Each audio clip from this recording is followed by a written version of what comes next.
From the heart of America, where hard work, freedom, and faith still define who we are.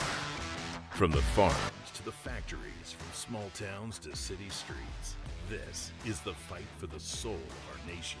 We're watching Democrats attack democracy. Do not be fooled. The strength, the grit, the greatness of the American spirit, all right here. The left wanted power, not peace, but there's a resistance rising. A generation saying enough, enough. We've tried it their way, and it failed. The Steve Gruber Show with your host, Steve Gruber, starts right now. All right, let's do it as we jump into another brand new day, halfway to the weekend this time around, fighting for you from the foxhole of freedom. Three big things to know this hour. Number one, DEF fluid for diesel cars and trucks will soon be a thing of the past, along with that annoying stop-start mode. All pushed out by radical environmentalists and supported by radical leftists, but we are chipping away the stone.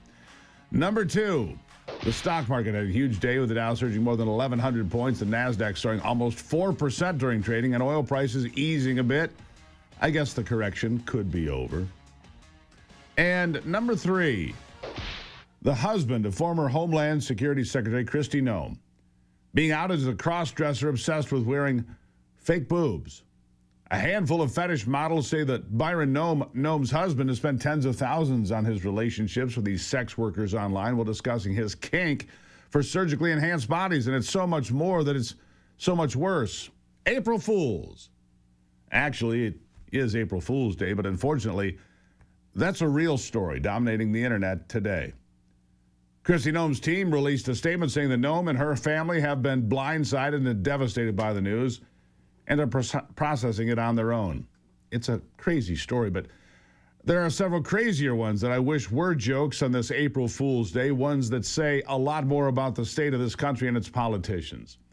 So let's make our way through the laundry list of real fools and their foolish actions and ideas. Over in the House, two California Democrats are trying to push through a bill that would bring back a whole slew of Biden-era climate-obsessed policies.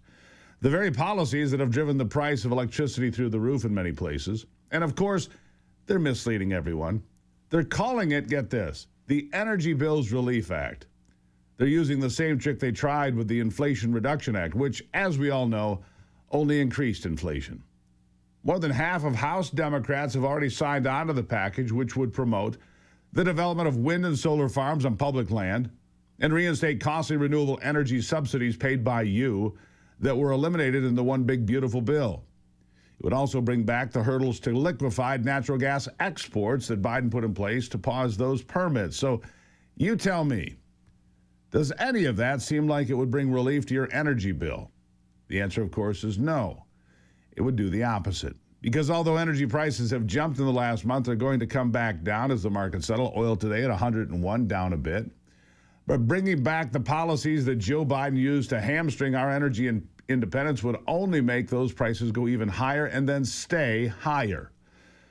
What if I told you there's a Democrat running for the Senate who is worried about the death of Muslim Ayatollah Khamenei, the former supreme leader, because it's making people sad? Sounds like a joke on April 1st. It's not. Audio has been leaked from Democrat Abdul El-Sayed's campaign exposing him for saying he doesn't want to comment on Khamenei's death because he knows that people in Dearborn are sad. Here's the audio. And I also want to remind you guys that there are a lot of people in Dearborn who are sad today. So, I just don't want to comment on Khamenei at all. I don't think it's worth even touching that. They're going to try and, this is what we practice, but isn't Khamenei a bad guy? Isn't it great that he's dead? My first amendment was 86 years old. He was going to be dead sometime soon anyway. Why is it even remotely acceptable to have a candidate for U.S. Senate who's more concerned about the emotions of terrorist sympathizers than he is with right and wrong, with protecting America and Americans? He also made and published videos promoting No Kings rallies in Michigan, the same rallies known for calling for the assassination of President Donald Trump. So he has no problem with how many Americans are saddened over these rallies, but he is concerned about a population that would be concerned about the death of a maniacal, murderous dictator overseas. I call that foolish, to say the least. The next Democrat wasn't exposed by leaked audio. No, Minneapolis City Councilwoman Pearl Warren thought her comments deserved to be heard in the public by everyone. Here it is. I wake up every day black.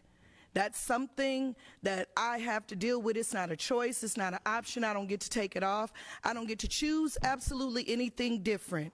The adverse effects of marginalization and things that I experience being a black woman every day is something that has been perpetuated by institutions of white racism throughout history.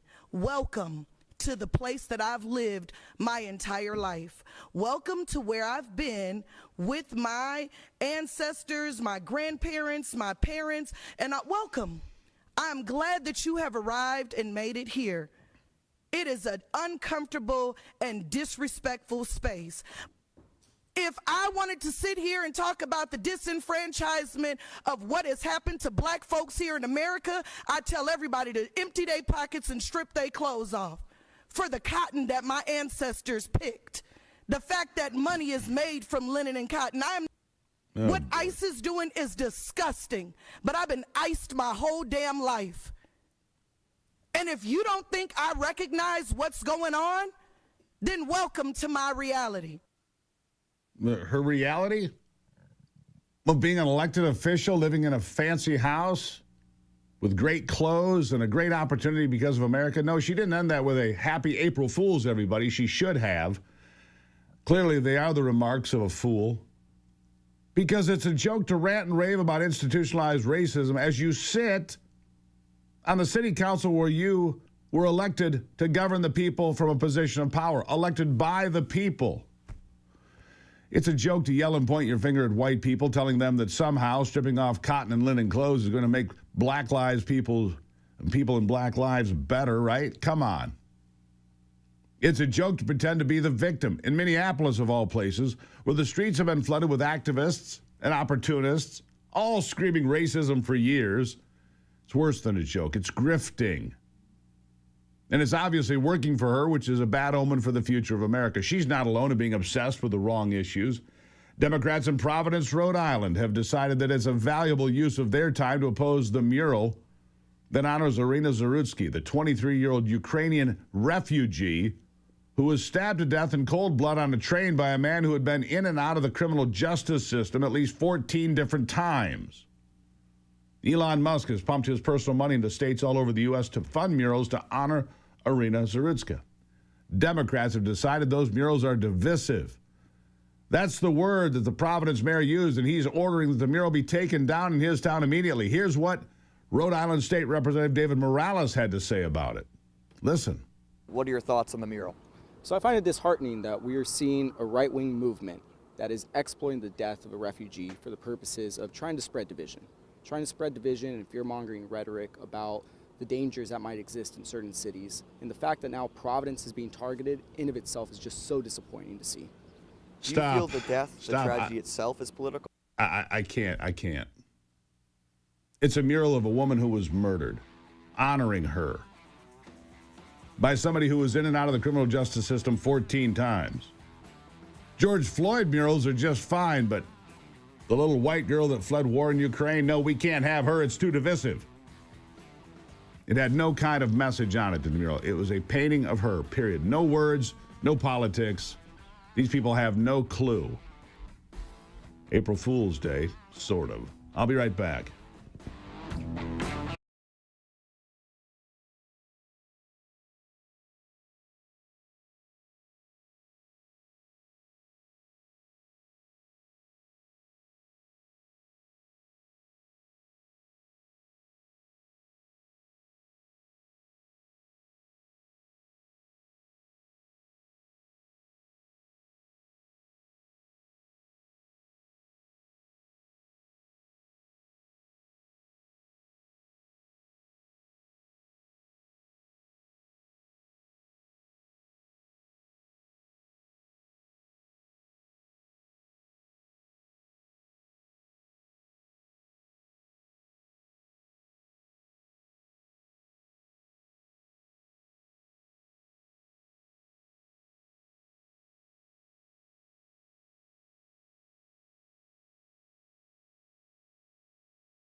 All right, I want to continue here with Irina Zarutska. Just to be clear again, the mural didn't have any kind of political message on it. It had no message at all. Literally just her face. A face too uncomfortable for anyone on the left to see because it forces them to recognize their policies get people killed. But Democrats are so uncomfortable with being reminded about the cost of their soft-on-crime policies that they're willing to go through all the hassle of taking down a mural, one that they didn't even have to pay for. It's pretty revealing the Democrat politicians are the ones getting squeamish about this mural exposing their politics, even though the mural itself didn't have anything to do with politics, which the painter and some community members even acknowledged clearly. Here it is. I spoke with the painter behind the Providence mural on Friday. He says he never viewed the tribute as political, and some people I spoke with this afternoon agree. Here in Rhode Island, in Providence, this is what we're about. We should be accepting of everything and take politics aside. Honor the people who need to be honored and just stop, you know. And I know the divisiveness of today's politics, and it can be very, very divisive. But stop. Let it go forward. She needs to be honored. It's not an isolated problem, though, folks, because arena murals have been defaced all over the country over and over again.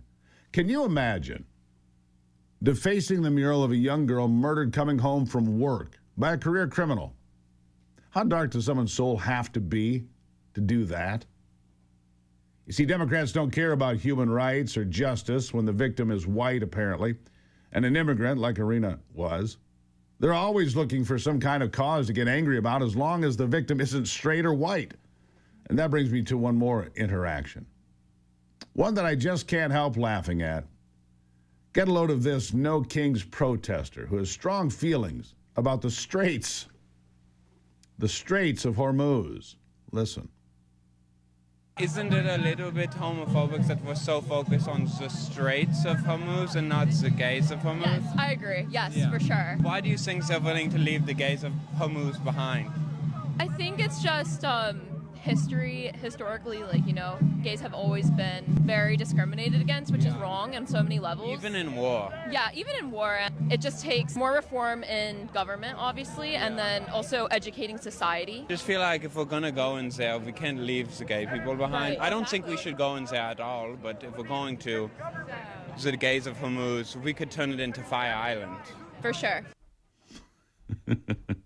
You know, I wish I could make this stuff up.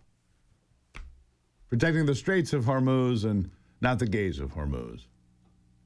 When you talk about educating society, maybe you should start by looking in the mirror. We can laugh, but unfortunately, when Democrats have thrown all common sense to the wind and are willing to embrace being as unhinged and un-American as they are, the joke actually is on the American people. It's on us. In the end, this April Fool's Day isn't funny at all. It's a mirror held up to a party that has completely lost the plot. From climate grift dressed up as relief, to politicians weeping for dead dictators while ignoring American grief, to city council clowns screaming about linen and cotton like it's 1860, to tearing down murals of murdered innocents because the truth hurts too much. These aren't isolated blunders. They're a new normal for a political class obsessed with every grievance except the ones that actually matter to working families and to people like you. You know, the joke's on us this April Fool's Day. If we keep pretending any of this is normal, it's not. Democrats aren't just out of touch, they're actively cheering for the very chaos they helped create. America deserves better than leaders who mock common sense, coddle criminals and illegals, and treat their own voters like props in a culture war theater. Wake up, people. Wake up. The real fools aren't the ones wearing fake boobs or silly signs. Some are wearing black robes and holding gavels. Others have congressional pins. And others fly the hammer and sickle flag along with dozens of other foreign flags and countries in our streets. They're all trying to take over once again this year. So, happy April Fool's Day. Look around. There are plenty to be found. That's the monologue. Look, I want to give you an update on the energy prices that affect everybody. because oil now is down just a bit to $101 a barrel. Just went under 100 actually, $99 as I clicked on. Oil under $100 a barrel, that's good news. Will it follow suit with gas prices? I wouldn't count on it. Gas prices rose again yesterday. $4.06 the national average, up 5 cents from the day before, even though oil is not going up. It tells you everything you need to know. It's not being driven by supply and demand. It's being driven by speculators and profiteers. And until somebody can show me otherwise, that's what I'm going with. Donald Trump, get on the phone with the oil executives and say, cut it out. Knock it off. And that's just an aside. A lot of people today are eating less, and that makes nutrition more important than ever. Longevity Wellness helps fill the gaps with a simple daily shake packed with protein, collagen, omega-3s, probiotics, and colostrum. It's supplemental nutrition designed to support muscle, gut health, brain function, and immunity. You can learn a lot more today at longevitywellness.co. Use the promo code Gruber and you will save some money today. That's longevitywellness.co, promo code Gruber. Now, what I want you to do based on the monologue today is write this down, stevegruber.com. Find me on an email. What kind of foolishness are you seeing in your neck of the woods? I want to hear about it. And any other big story you've got. And in the meantime, make sure you follow us on social media, that being X, Instagram, TikTok, Getter, all of them.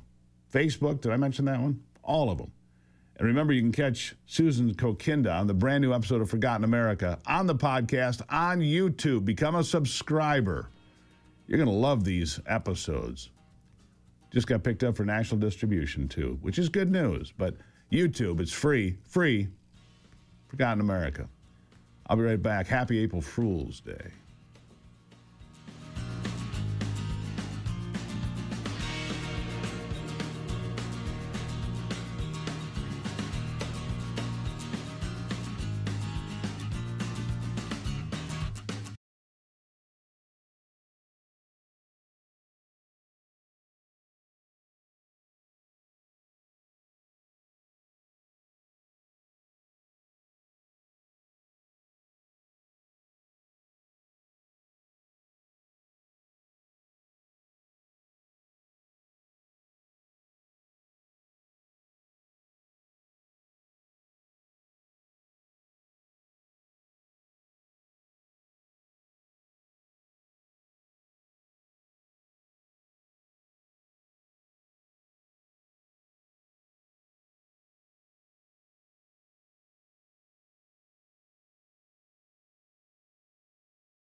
All right, I got some good news here from Anthony.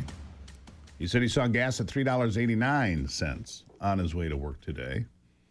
It's better than it has been, right? $3.89 at one, $3.91 at the other. But still, it was over $4 here 3-4 days ago, right? Yeah. Right, so it's coming back the other way. There's no justification for this. Meanwhile, the stock market yesterday, absolutely on fire. The Dow up over 1,100 points. The NASDAQ up over about 4%. Pretty cool. DEF, diesel emissions fluid, I think is what it's called. I have a diesel truck, right? I have a diesel Chevrolet. Great truck, really like it. It's got that little 3-liter diesel in it. Gets about 25 miles to the gallon. So when diesel's at a reasonable price, I get great mileage with it. I don't drive a lot, so it's not that big a deal, but it's really powerful. Pulls anything I need it to pull and whatnot. But DEF sensors are no longer required on trucks and other diesel equipment, according to the EPA. Diesel exhaust fluid sensors will no longer be required on equipment that runs on the fuel following a change in policy. The EPA had signaled in August that such a move was likely, and this comes after they also got rid of that really annoying start-stop deal, which was also something mandated by the EPA during the Biden years. You know, so this you know what the DEF is good for, Anthony? You want to kill weeds? You got some stubborn shrub that won't die? Yeah. Deaf is hot. That's about all it's good for. That's about all it's good for. Yeah, I don't like it at all. Does this mean I can stop using it? Yeah, I think there's a way that you can do it's like it's called. You can chip it. Yeah. Yeah, you can put a chip in and get rid of it, which I think would be a very good idea, for the most part. Anyhow. All right, there you have it. Deaf fluid is out. This part of the program brought to you by my good friends at PuroClean. They've got this program called PuroVet. If you're a vet and you want to have your own business, this is your chance. PuroClean's Veterans Initiative, PuroVet. Veterans find purpose in property restoration and entrepreneurship. And if you're a veteran, you get to be moved to the front of the line. They've got like 500 franchises around the country. They're exploding. They're a restoration corporation. And, man, they have relentless customer service. I salute those who served, and you can too. 855-PuroVet. Or purovet.com, purovet.com. Yeah, it's a great program. You're going to love it. I'll take a break and be right back. This is The Steve Gruber Show.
All right, big question in front of the Supreme Court today, birthright citizenship. Never intended this way. That's pretty clear from the writings of the people that put the 14th Amendment together. But Democrats have twisted this, as have a lot of people. Birth tourism is a big deal. You've got a Chinese billionaire who has 100 surrogate children that are American citizens. There's as many as 1 million Chinese babies that have gone back to China now. They're born in America, so they're American citizens. 1 million that can come back in 18 years as full American citizens. This is not right. It is not what it was supposed to mean, and it's going in front of the Supreme Court because Donald Trump is finally challenging it, but will he have success? Bill Olson, America's future law and policy lead attorney, is with me. Bill, welcome to the program. Steve, good to see you. All right, so oral arguments today, birthright citizenship. Peer into that crystal ball, Bill. Tell me what we're going to hear. A hotly contested oral argument. There's a great deal riding on this. Whenever you try to do something to return us to our original foundation, you get enormous resistance, and the president has found that the first day he came into office.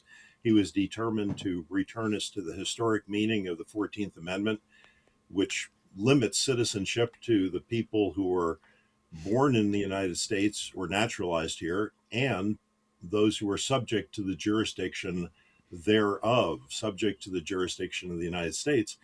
And somehow in the FDR administration, of all administrations, they came up with a concept that subject to the jurisdiction was redundant. It basically meant the same thing as being born in the United States, and subject to the jurisdiction thereof didn't really have any meaning. So they basically went with the concept of shifting us into a birthright citizenship model, which is very unusual in the world. So very unusual. In fact, there's only about 30 countries that even allow some form of this. But they allow it if one of the parents is already a citizen, if they're in the country legally doing something preordained, and that would be true here still. If your parents are Americans, you're an American, but allowing illegal aliens to come here, to run across the border, or to come into an American territory, which is what the Chinese are doing. They're coming into an American territory and having they never even come to the U.S. proper, right? They don't come to the mainland United States to pull this scam. They go to American Samoa and places like that, right? You know, we explained all this in our brief. Peter Schweitzer's done some excellent work on this, and others, to be able to explain how clever the Chinese are playing the long game and manipulating our system against us. So if you have the ability of Chinese nationals to be able to simply come here on a tourist visa to a territory, have a baby, and return, that baby has no allegiance to the United States. The parents had no allegiance to the United States.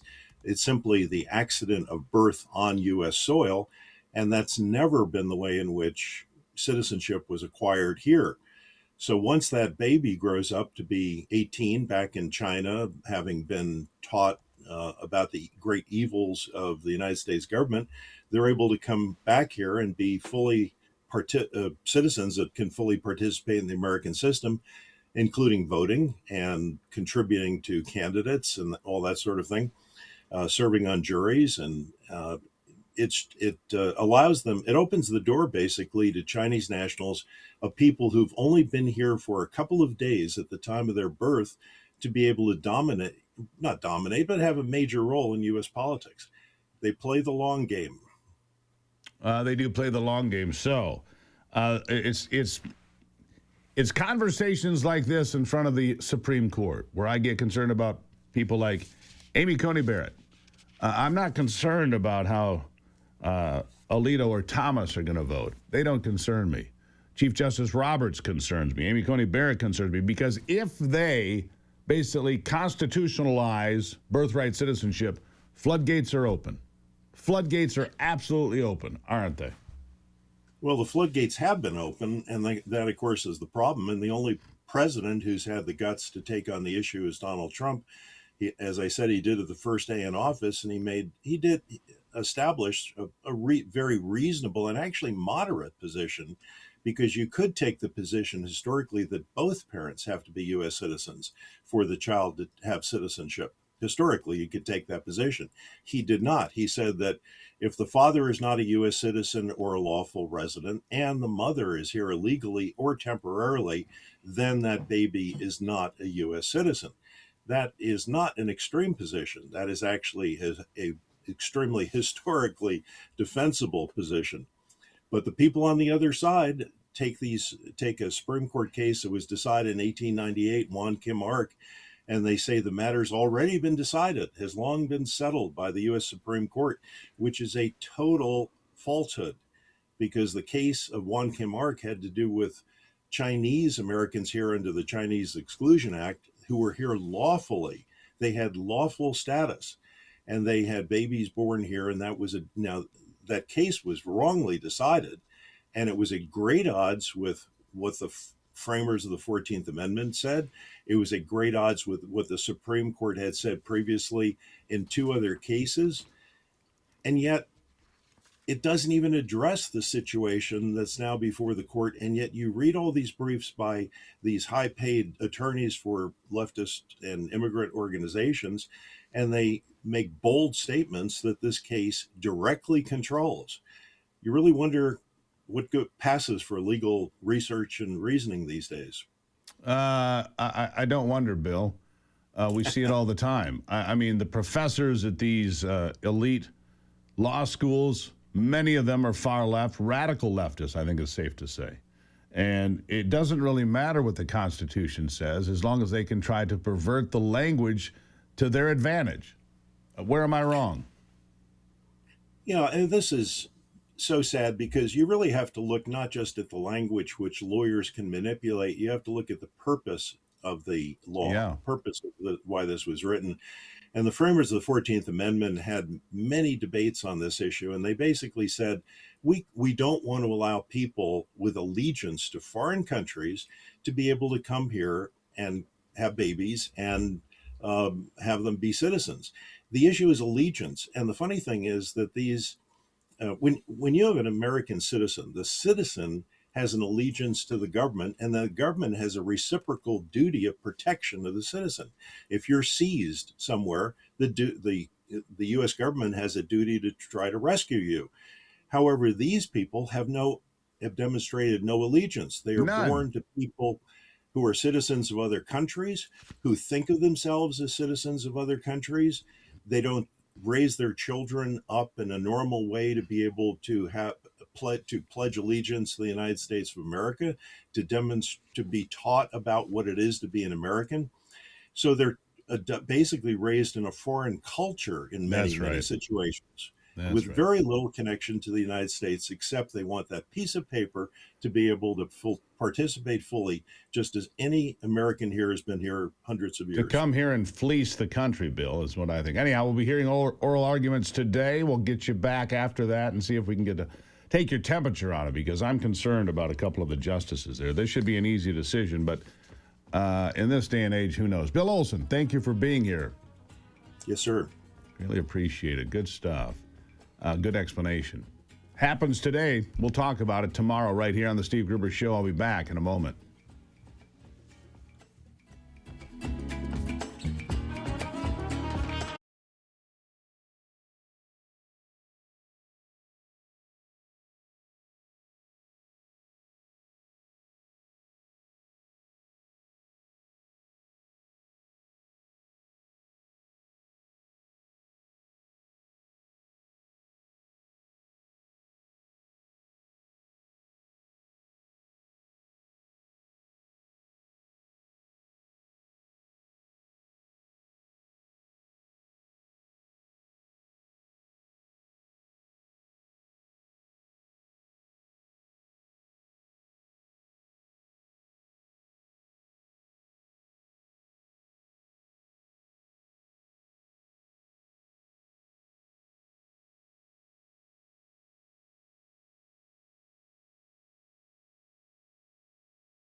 All right, so here's no surprise for you on this April Fool's Day. Hey, it's free childcare.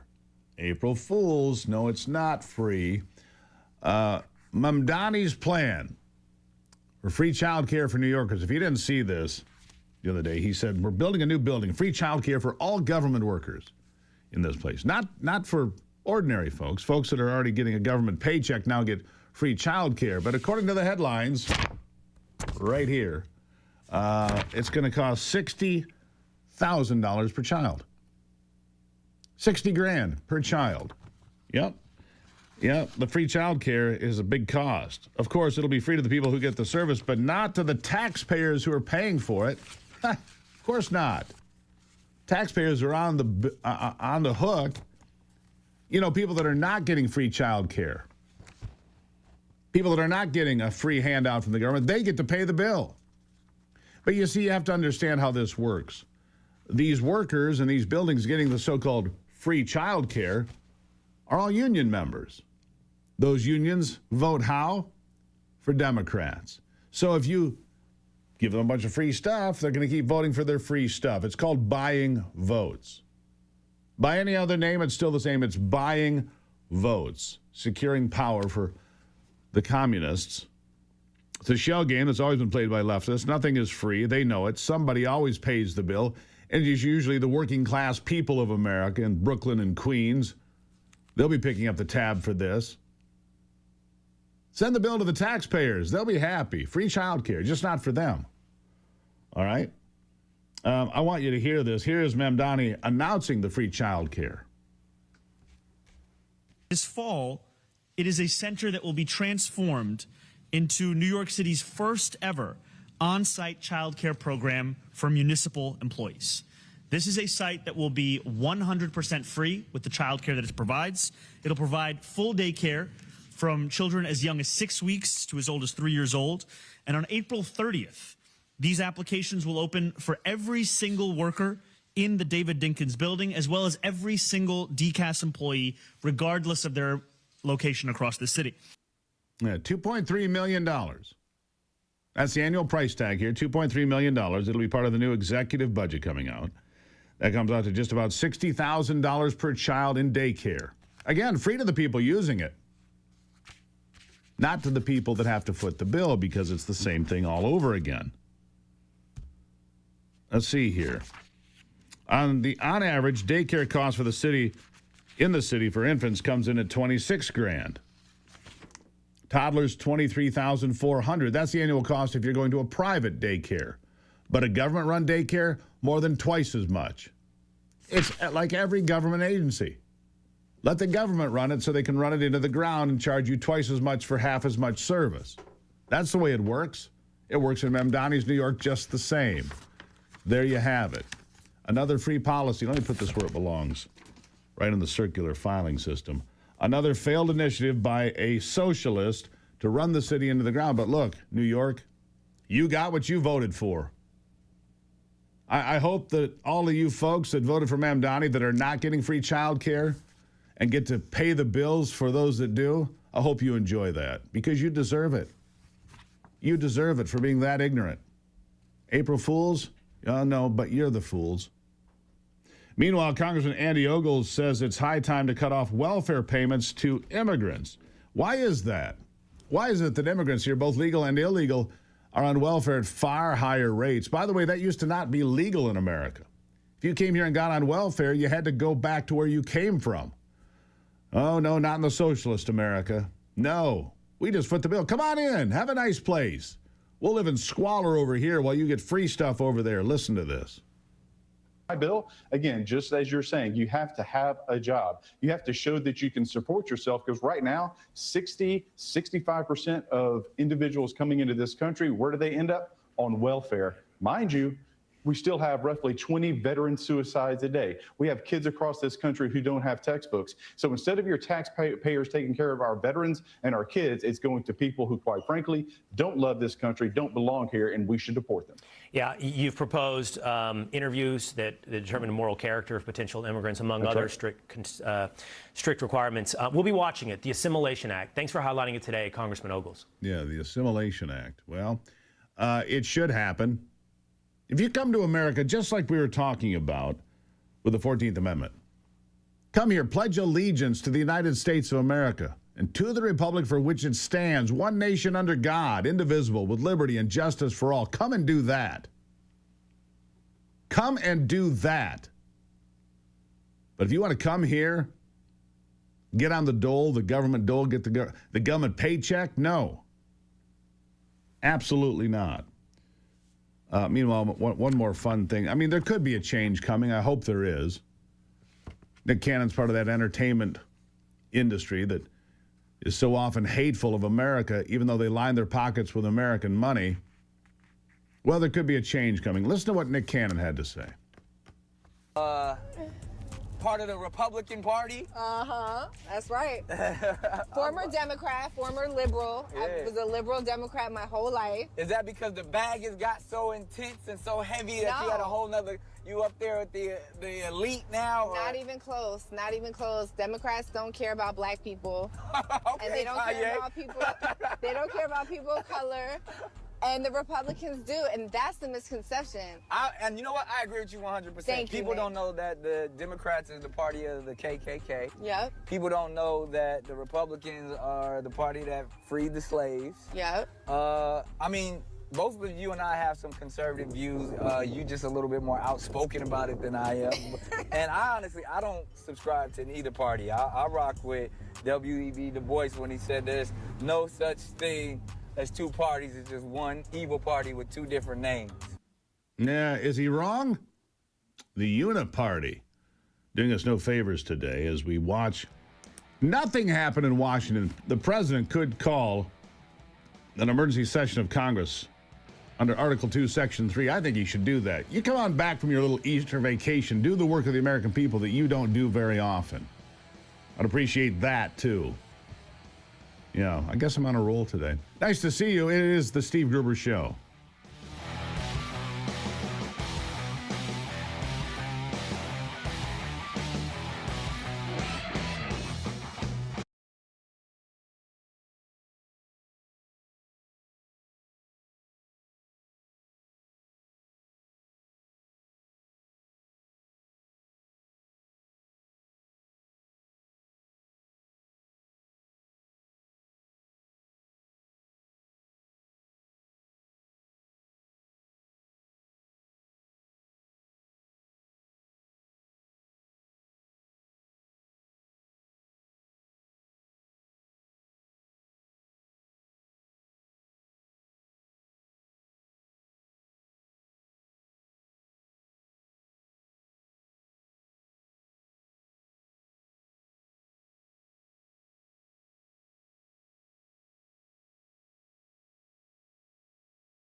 Home sales have slowed down in this country a bit, to say the least. Most homes on the market in more than 2 months now. Now, that doesn't seem like a long time to me based on, the way homes used to sell. Right, but then we got to a point where they were on the market for 10 minutes and they sold. We kind of got used to that. Well, we're back to a normal place, I guess, as the economy continues to, reboot, I suppose. Oil, good news. I'm reporting this because it's important. Oil below $100 a barrel again. Anthony saw gas at $3.89 here. It was up as close to $4.20 at some places I saw. So as things tend to settle down a little bit in the Middle East, we'll see how it plays out. The president says the ceasefire is in place for another 5 days until the 6th of April, my understanding, as they work feverishly to try to figure out who is in charge of Iran after 10,000 targets have been taken out. Who can they talk to bring that war to a close? And when it does come to a close and the Strait of Hormuz is reopened, well then, oil prices should come down even farther. Now, many of you have struggled to lose weight and lose it, and then again it comes back. I've been through all that, but I found My Pure Health a long time ago because it's not your fault. It's not point shakes or living at the gym. It's not willpower either, because if that was it, you'd already be done. Your metabolism isn't broken, it's turned off. All you have to do is try this company I tried beginning in 2018, My Pure Health. All you have to do is go to gruberhealth.com, get a free consultation. See if it's a good fit. It's all natural. You'll eat real food, no exercise needed. Turn your metabolism back on naturally. Learn the strategies to keep it off. My Pure Health has been a partner with me for years. I lost 47 pounds the first time around back in 2018. It did not come back. I'm glad that I found this company. I'm glad they found me. You should too. All right? You should too. Gruberhealth.com. Find out more. Gruberhealth.com. Coming up in the next hour, we're going to talk about drones and how we defend against them over U.S. military bases. And we'll be joined, of course, by Ivy. You don't want to miss any of that coming up right here on The Steve Gruber Show.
From the heart of America, where hard work, freedom, and faith still define who we are. From the farms to the factories, from small towns to city streets, this is the fight for the soul of our nation. We're watching Democrats attack democracy. Do not be fooled. The strength, the grit, the greatness of the American spirit, all right here. The left wanted power, not peace, but there's a resistance rising. A generation saying enough, enough. We've tried it their way, and it failed. The Steve Gruber Show with your host, Steve Gruber, starts right now. All right, good to see you as we continue on this April Fool's Day 2026. Glad to have you on board, fighting for you. From the Foxhole of Freedom, 3 big things you need to know this hour. Number 1, Tyler Robinson, the man accused of murdering Charlie Kirk on a Utah college campus, is trying to argue experts cannot confirm his rifle was used to kill Charlie, but the experts say, yeah, not so fast. Number 2, Congressman Eric Swalwell of California, who's trying to become the next governor there, threatening the FBI, telling them they'd better not release files on his love affair with a Chinese spy or else. Or else what? And number 3, look, I'm going to start this hour with Jaden Ivey. Jaden Ivey, a first-round draft pick for the Detroit Pistons in 2022. He was just cut by the Chicago Bulls because he came out as Christian. In fact, says he's born again in the Spirit of Christ, and he's been posting negative comments about the NBA parading around with pride flags, pride banners, pride everything, says he's not going to wear it. And on videos, he asked why they celebrate the unrighteous and shy away from preaching righteousness. And why would they target him? In fact, how about you hear a bit for yourself? Here he is. I'm sure people can call it out, that I'm not the same player as I used to be. That's kind of, that's why, I'm not the Jay I used to be. But the old Jay is dead. I'm alive in Christ. No matter what the basketball setting is, I'm born again, the Holy Spirit. I've been saved by Jesus Christ. No matter what, how many DMPs I don't get to play, or no matter how many points I score, those things are a temporary thing. But Jesus is eternal. He offers forgiveness of sins to those who believe in His name and repent of their sins. And He can free you from all sin, and that's what He's done for me. Yeah, remarkable testimony. And we've been talking about this a lot recently because we're seeing a lot more of this from Hollywood, from sports figures like the college football national champions and the people playing in the NCAA March Madness, all doing the same thing. Another Ivy joins me now to weigh in on this. Ivy, good morning. Good morning. Yeah. Amen, amen. I love hearing that. Yeah, pretty remarkable. They're fearless. This guy's like, and he gets cut from the Chicago Bulls because he said, look, I'm not wearing the pride stuff. I'm not doing it. But standing boldly in faith, I love that, and proclaiming your love for the Lord, and that's who you're going to be following. I just think that's great. Yeah, he said he got into the league because he wanted big paychecks and all the cars and all the stuff, and he says, I don't care about that anymore. Right. My guess is he will play again. I mean, he's a good player. Yeah. He's only been in the league, 4 years, so he'll be back. Right? He's been. Well, I wonder if he has a lawsuit too, because is that can't just kick him off of the team because of his beliefs. I bet they can. I bet the contracts are worded in such a way they can do whatever they want. But his only downfall in the NBA is the fact that he's been injury prone. Oh, I see. That's why he was let go by the Pistons, and he's had some injury issues. Mm-hmm. And so, and I asked this of Sarge yesterday. Mm-hmm. I said, who is the biggest consumer of the NBA? China. Oh, yeah. Do you think China cares about pride flags and all of this? No. No.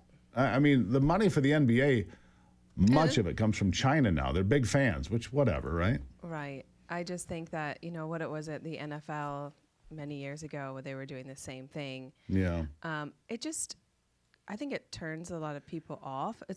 It's not about gay or not gay. It's just like we gotta shove it down everyone's throat. Right. Can't we just watch a basketball game or a football game and be left alone from politics? Because look, for sports, a lot of us, it's an escape. I watch March Madness. I don't watch basketball much during the year, but I enjoy the tournament, right? It's become a very politically driven symbol. Yeah. So can we just leave politics out of something entertainment. Yeah, out of entertainment. If we want to go, but yeah, I get it. Which is why we're going to go see the Hail Mary Project. I hear nothing but good things. No politics, Absolutely. no woke, no bad language. It was playing too late last night for us here because we go to bed Does anybody early. even watch the NBA in America anymore? Not, where's Larry Bird? Where's Magic Johnson? Where's Right. Dr. That's when I J? used to watch basketball. It was Right. the best. You could put the rim up to 15 feet and Larry Bird would still make the basket. Anyhow, I haven't watched the NBA in 30 years probably. What do you know what their how many viewers they have? I have no idea. I'll ask Brock about that. Yeah. See what he can come up with. Interesting. Yeah. Well, I on top of your 3 there, you were talking about Fang Fang and Eric Swalwell. I have a bite here if you want to play that, Anthony. So we expect more will come, other nonsense from the administration, but we don't trust them one bit. And it's also absurd, just absolutely absurd. As somebody who was on the Intelligence Committee, oversaw the CIA for 8 years, that they're so out to interfere in the California gubernatorial race where we're leading, that they would work with the Chinese. I mean, it's just absurd and probably the worst abuse that we've seen since the J. Edgar Hoover days. Let me say something. I mean, which is obviously a let me significant say statement, something as you here. say, First of given all, your back. he's not leading. He's running in third place, which is why the Democrats in California are freaked out because the two front runners are both Republicans. Go ahead. Right. Well, let's remind people this actually happened in 2020, and he was romantically involved with A Chinese spy. Fang Fang, and she was confirmed to be a Chinese. She was working for Chinese intelligence. She helped him raise money for his campaign, and By the way, her real name is it's Christine Fang. Yeah, yes. that's her real name. She fled the United States in 2015 during the probe, and poor Eric Swalwell was heartbroken. But yes, so now the FBI is saying they're going to be releasing files, And he's threatening them. and he's threatening them like, no, you don't need to be releasing these files. These are purposely he trying said to he'll injure sue my them. run for governor. And I'm like, wait a minute. Isn't that what you would say about the president? That, we need to put all this out there. Yeah, all these false allegations against Donald Trump. You had no concern about those, Eric. Exactly. The fact of the matter is he had a long-term romantic relationship with a Chinese Communist Party spy. And worse than that, she also placed people, interns and so forth, in his office. Right. So it wasn't just him sleeping with her. It was her permeating his entire operation to get information access. That's right. And look, it's a political campaign. And from what I remember, everything is free game. It was for him. He wants a different set of rules for himself, and he's threatening to sue, the FBI and everybody else. I think a lot of people think that, congressmen, women, senators get favored treatment. Preferential treatment, yeah. And I think it really upsets a lot of people, especially because... That's me. Well, yeah, me too. They get... And we just learned this during the DHS shutdown. They get special privileges at the airport because they've got the PIN. No, I don't you think need to that's... conduct yourself like anybody else. Right. Anyhow. Well, I don't think that's the way that America was created. I agree. You do your time, you serve your country, and you go back home. You move on. It's not supposed to be a career. Right. Ivy, good to see you. Love you. Nice to see you. Love you. All right. We'll take a break and be right back. It is The Steve Gruber Show.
They do. Maitakis, yeah, very much so. All right, here we go.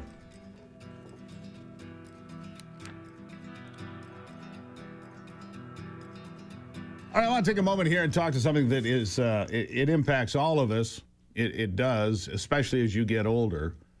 Tens of millions of Americans, especially those that are getting older, like me, and I am.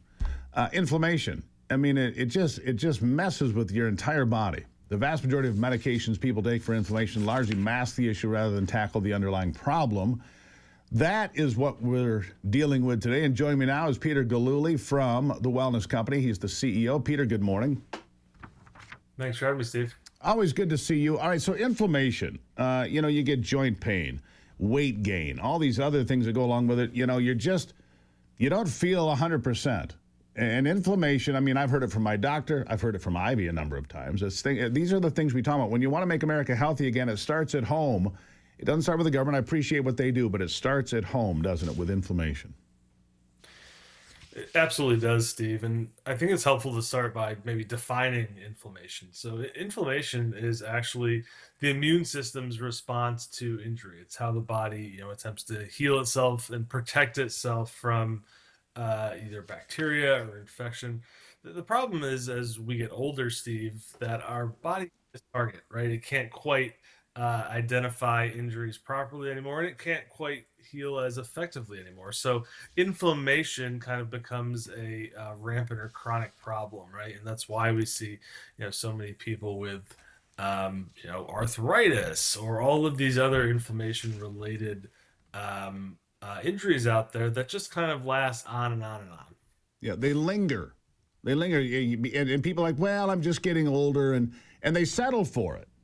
I don't think you have to settle for it, is the message here today.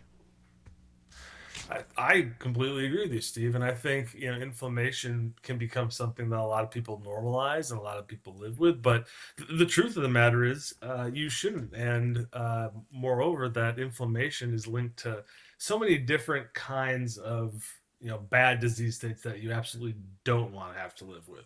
I'm not just talking about chronic pain. I'm talking cancer, diabetes, heart conditions.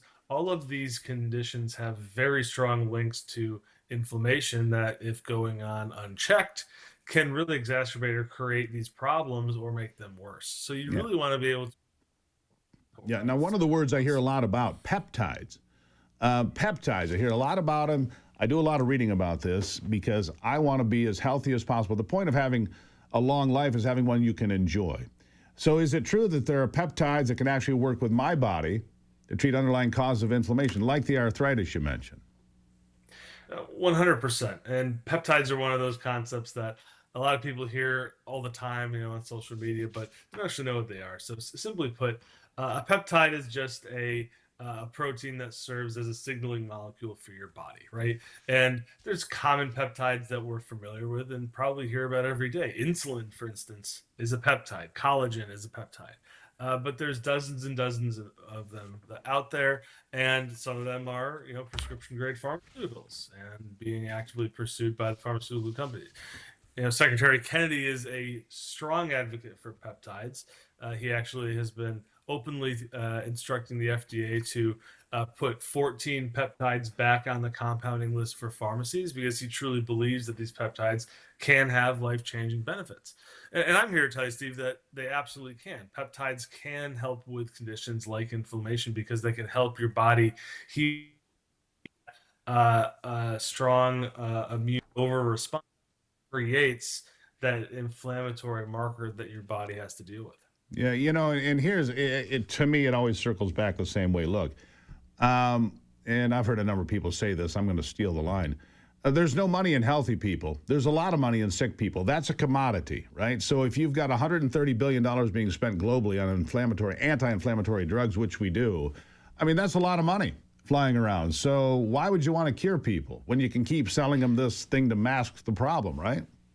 The big pharma business model, Steve, of discovering creative ways to manage diseases, I hope is coming to an end. Because you take a look at the landscape now, and I mean, there's a drug for everything under the sun, but no drug seems to actually cure the disease. It just makes it, somewhat more tolerable to live with. Right. All right. So, The Wellness Company. You guys spend your days and nights studying things that are solvable, right? And you told me you got a big study coming out here in a few days. We're going to keep that close to the chest right now, close to my heart. But that's going to be a big thing that tells a lot more because you guys are studying every day. What can be done from the Wellness Company to help control inflammation and not enrich Big Pharma?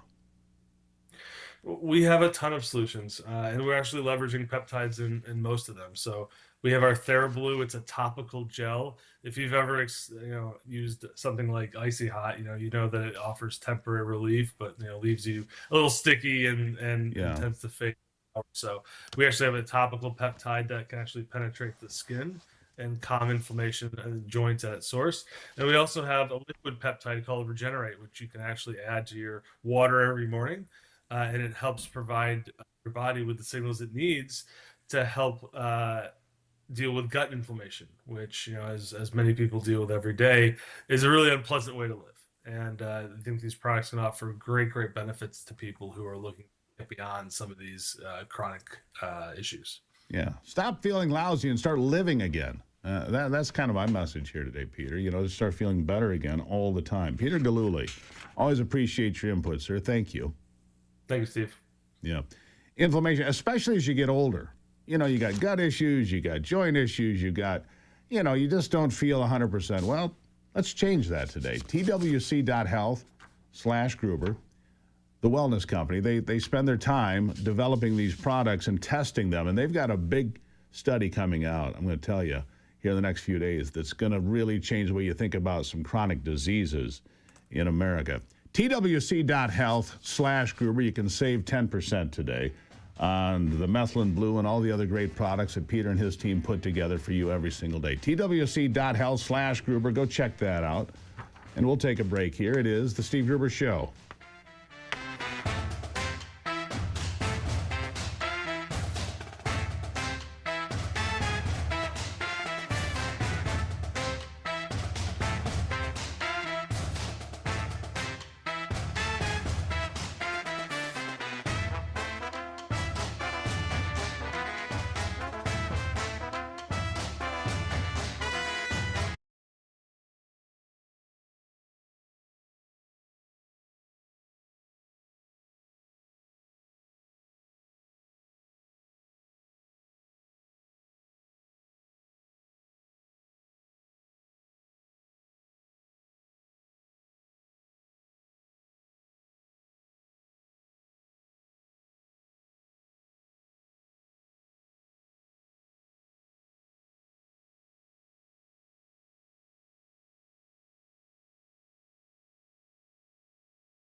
All right, the defense team in Tyler Robinson's case. Tyler Robinson, the man, of course, accused of murdering Charlie Kirk on a Utah college campus last September the 10th.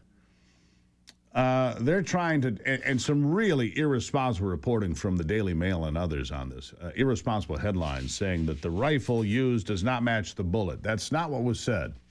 Let's be clear about this. What was said is they cannot match the bullet to the rifle. They don't exclude the bullet because the bullet disintegrated because it went through a lot of bone before it came to a rest. And that's what's supposed to happen. Bullets dissipate energy. They oftentimes come apart when they hit what they're shooting at. That's what happened in this case. So they're unable to identify the bullet. That's not the same as ruling it out in any case. The rifle that was found, an old Mauser 30-06 from World War I, had DNA from Tyler Robinson on it when it was discovered. So that's where we are in that conversation. And we'll see how the judge rules on this. But the ATF special agent in charge said this: the fact that it went through several bone structures, there was going to be very little left. You can't match fragments and pieces and say without doubt that it's exactly right. All right. So Most Americans are forced to spend too much money on health care and get very little in return. If you're one of the millions frustrated by traditional health insurance, I'll tell you about America's Health Share. Go to freedomforhealth.org/RAV. Discover why tens of thousands of patriots are joining America's Health Share. America's Health Share reduces your health care coverage by an average of 60%. It's accepted everywhere. In other words, you can say goodbye to the old out-of-network limitations and that sort of thing. They make health care affordable, transparent, and aligned with your values, free from surprise bills or skyrocketing premiums. For as low as $68 a month, an individual can get great health coverage minus the complications and price gouging from health care providers. You can completely scrap your current insurance or use America's Health Share to supplement your existing policy, even with Medicare. All you have to do, just go to freedomforhealth.org, freedomforhealth.org/RAV and learn more. freedomforhealth.org/RAV. You can learn more right now. Right now, new members get their first month free with that promo code RAV. It's time to make America healthy. Join the community of patriots taking back control of their health. That's freedomforhealth.org/RAV. The promo code, of course, is RAV. We'll take a break and be right back. We're going to talk about drones. And they're flying over military bases, American bases. What's going on? We'll dig deeper after the break.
All right, we've seen a swarm of drones over places like Fort McNair. That's where Secretary of State Marco Rubio and Secretary of War Pete Hegseth reside.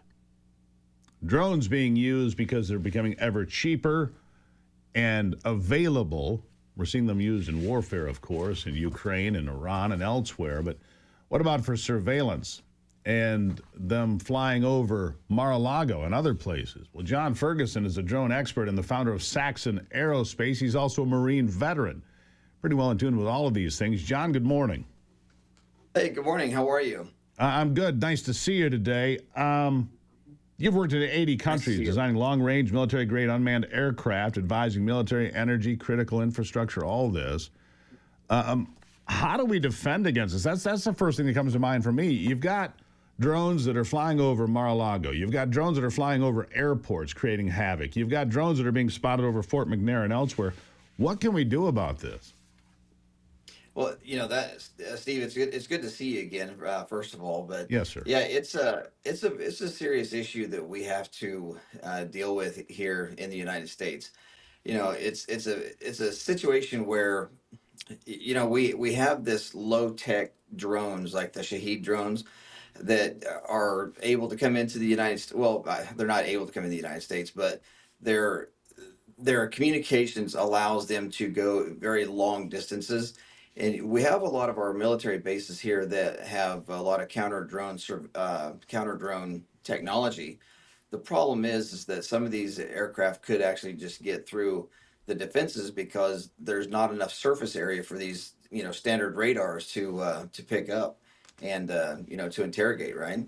Right. So I'm going to harken back to some things I saw during Christmas, which is where I saw these horde of drones. I don't know what the term is, a fleet of drones, whatever it is. Yeah, a swarm, where they're doing these dances and so forth, all choreographed, and you've got tens of thousands of them, right? And that's all fine and well. But what happens when you got 10,000 drones choreographed to come after your country or your military base? That's my concern. When I see that, I think it's beautiful, it's interesting, it's all coordinated. But what if it's turned against us? And it could be, right? Well, it very well could be. It very well could be. But, again, if I've seen all the reports where they're saying that these drones could be adversarial type drones. I really don't believe that much, right? Because there's no country, there's no administration in the United States that would actually allow, an adversarial nation to fly drones that are like this size right here behind me. This one's a 14-foot wing aircraft, right? And these things cost, a couple $100,000, but there's no administration that would allow those to fly over our bases. Well, wait a second. Hold on. What do you mean no administration? We had Chinese spy balloons flying over America day after day during the last administration, if memory serves. So it makes me wonder if there's nobody driving the bus could go over a cliff. I'm just throwing it out there. No, I agree. And no one wants to live the days of old. But, you remember when you and I first connected, it was over those drones in New Jersey, right? Right. So, again, I really don't think that this administration would allow an adversarial nation to fly adversarial type drones in our airspace. I just don't think that they would. And if they do, then I think some heads are going to roll if they're allowing that to happen. Right. I think the real question here, John, is drone technology as far as delivery systems are advancing every day. We've seen it in Ukraine. We've seen it in Iran. We've seen our own military and its abilities with drones. What we seem to be behind on is defending against these swarms of drones, right? That's where we need to make the next big leap forward, isn't it? Because you're not going to use big missiles. You're not going to use Patriot missile batteries to take out drones. You're not going to use $1 million piece of equipment to take out a $300 piece of equipment. So that's where we need to advance, isn't it? I think you hit the nail on the head, Steve, because again, we have conventional radar systems really struggle picking up these, smaller unmanned aircraft. When I mean smaller, I mean, 10, 14-foot wingspan aircraft. Sure. They really struggle, but we do have counter drone technology out there that is very good at detecting these unmanned systems. The problem that we have is that, we can interrogate the frequencies to bring them down. We can use lasers. We can use microwave pulses to bring these things down. The problem is that it doesn't stop after it interrogates the drone, right? So we don't want to hit the family of four in the Cessna that's 10,000 feet, behind that drone, right? So we have some bureaucracy that that we're tripping over ourselves on here in America, but we have some really great technology out there. But again, you hit the nail on the head. We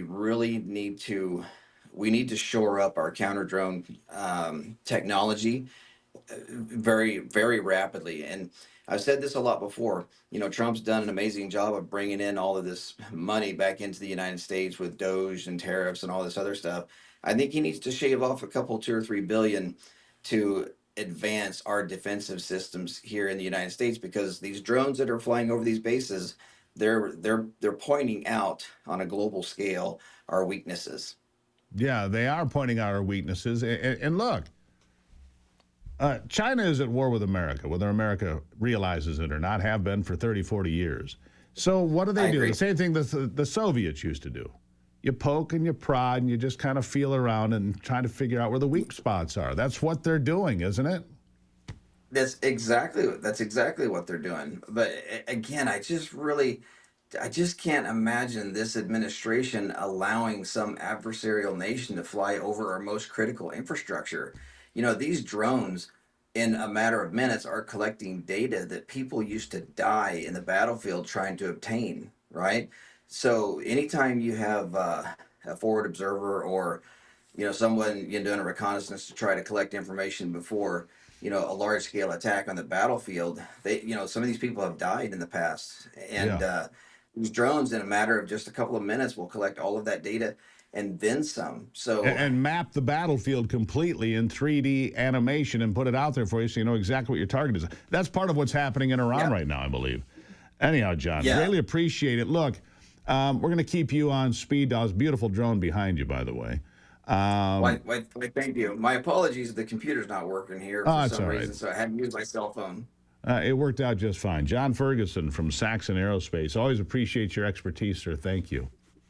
Thank you, Steve. Thank you. Really appreciate it. It's a beautiful piece of equipment behind him. That's for sure. You see all the fancy cameras and so forth. I had a great night's sleep last night. Best I've had in a while, by the way, because I used to think a mattress was just furniture. Then I got a ghost bed. American-made ghost bed. Honestly, we're sleeping great. And I wake up thinking, wow, I feel like $1 million. Ghost Bed doesn't build mattresses like furniture. They build engineered sleep systems. It's an American-made system. So happy to have it. Their beds are serious health equipment. Look, you've got to recover at night. Your body should be healing while you sleep, not fighting for comfort. And I noticed the difference right away. So don't wake up stiff. Don't toss and turn all night. Don't take pain meds before you go to bed.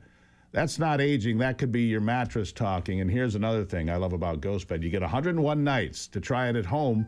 If you don't like it, you can send it back risk-free. I'm keeping mine, by the way. GhostBed offering my audience the lowest price of the season plus an extra 10% off. Just go to ghostbed.com/Gruber.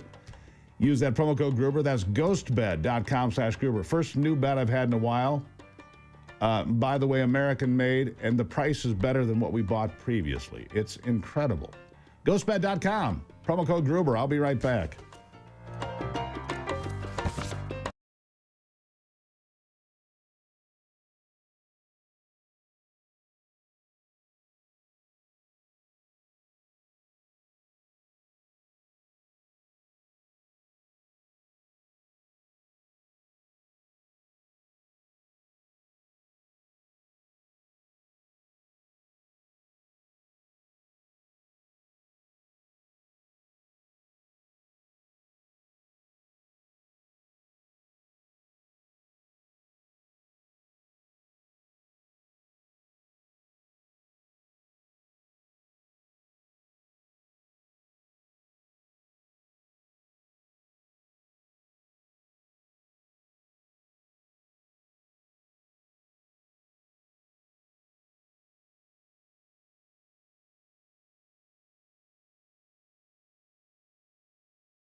All right. Welcome back to it. You know, a lot of concerns we've been talking about here on the program about what your kids can find in the library, right? What your kids can find in the library. And we did a little research because some of these books are graphic, to say the least. And who decides what books are in the library? Usually a licensed or certified librarian, right? But there's a lot out there besides that sort of thing. Jared Weisfeld is the CEO of Objective Entertainment, a full-service literary agency that represents over 250 authors. And there's been a major victory for parental rights because a dad makes a school board confirm the bucket list murder plot was real. Jared, welcome to the program. Hey, thanks for having me, Steve. I appreciate it. All right, so tell me about this story. It's a wild one. Yeah, so basically what happened 3 years ago is a student brought a box cutter to school. Later on that day, tried to stab a girl with a pencil, was actually stabbing her with a pencil, and a kid wrote on a piece of paper after a kid told him to stop, bucket list kill, and wrote the names of 2 students. Now, the real question should be is why did the kid that brought a box cutter, why was he still in school later on that day? Then it turns out later on that day, he then wrote on a piece of paper, typed into his Chromebook, not killing anyone. Kid was still in school. The parents of one of the children that was on the kill list was never notified. In fact, the school told the 11-year-old kid at the time to go home and tell his parents they were going to be really upset. So when I found out, we had a meeting with the police, the board of education, a member named Pamela Stanley, Dr. Varley, who was the superintendent at the time, and Mr. Kabliska, who was the school principal. And a question was asked to the police chief. Hey, let me ask you a question. If this was your child, would they still be in school right now? And the police chief said no. But yet, the kid was still in school. It took, for the first time in New Jersey history that we could recall of, a no contact order in place between 3 11-year-olds. So the kid was removed from school, but it took parent intervention. And the parent, me, said to the school, hey, this is a very simple process. You need to notify all of the parents that this happened, and you should have done it immediately because it's not your decision to decide whether or not a child is safe in school. That is up to the parents. And the school refused. So I said, if you don't, I will. So I spoke at a board meeting, said exactly what happened. The superintendent came out the next day, called me erroneous, and said that I was lying about the whole thing. It wasn't a box cutter the kid brought to school, but an inappropriate item. I asked for a retraction. They said no. I asked numerous times. They said no. So I sued them. And we settled, and they had to agree that I was 100% accurate. Took 3 years. Did they have to go public with that and say, look, what he said was true, and we've basically not told the truth? Did you hold him? Were you able to hold him accountable publicly? 100%. That was the whole point of the lawsuit, was to protect the children. And so, yes, they had to publicly admit that I was right and not erroneous. Yeah, and they so also had to put... What was the reasoning to leave that kid in the classroom? They were no reason. They just didn't think the kid should be removed. That's the problem we have, is there's no accountability, right? Can you imagine a Board of Education member like Pamela Stanley being in a meeting and the police chief says it's not safe for your kid to be in school, and just crickets? The superintendent, mind you, was so upset that I spoke at that board meeting, she leaked my emails to the media the following day. So it's not only accountability, they double down, they have no remorse. Can you imagine you have to sue somebody to admit that there was a weapon brought to school? Now, the superintendent has since, she resigned shortly, a year later or so. But as she's leaving, right, she has a picture from IM4 of a woman running away from a building that's exploding. And people think this is normal. It's not normal behavior. And the saddest part, Steve, is we have 6 schools. Here's the saddest part. Yeah, here's the saddest part. Because she left, the superintendent resigned, to go get a job somewhere else. She didn't, because that's usually what they do. Bad teachers, bad administrators go someplace else and get a job. But maybe that wasn't the case here. But, that's what usually happens. Go ahead. You're right. But now she's cleaning pools in South Carolina. Well, so she's nowhere near children.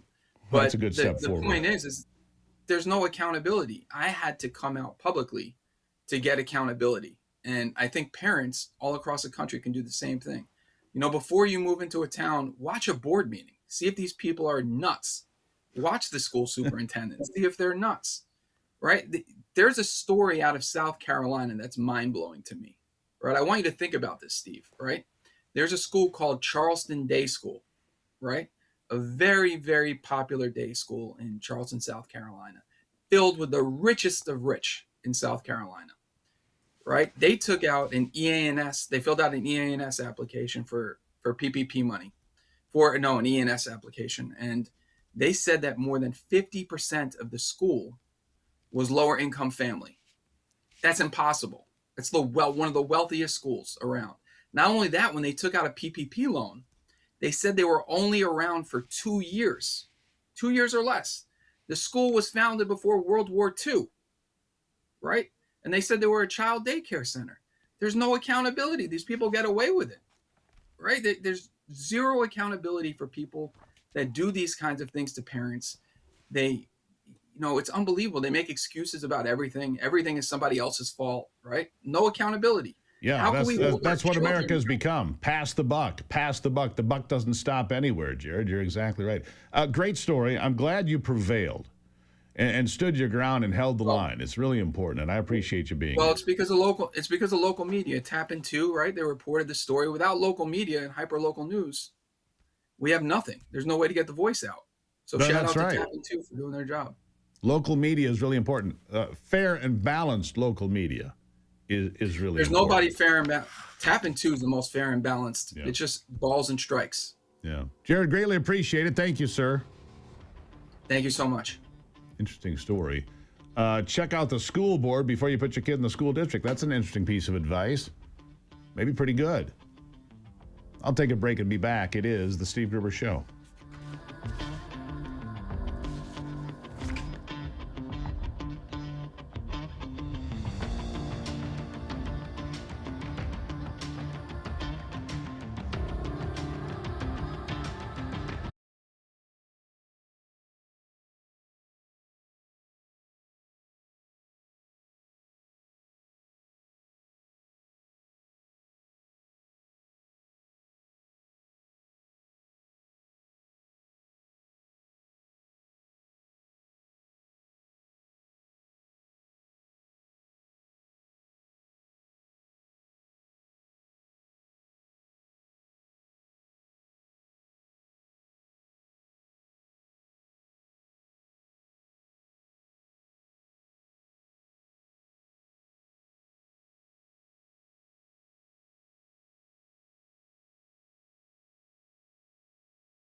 All right, let's check in on sports with Brock Palmbush now.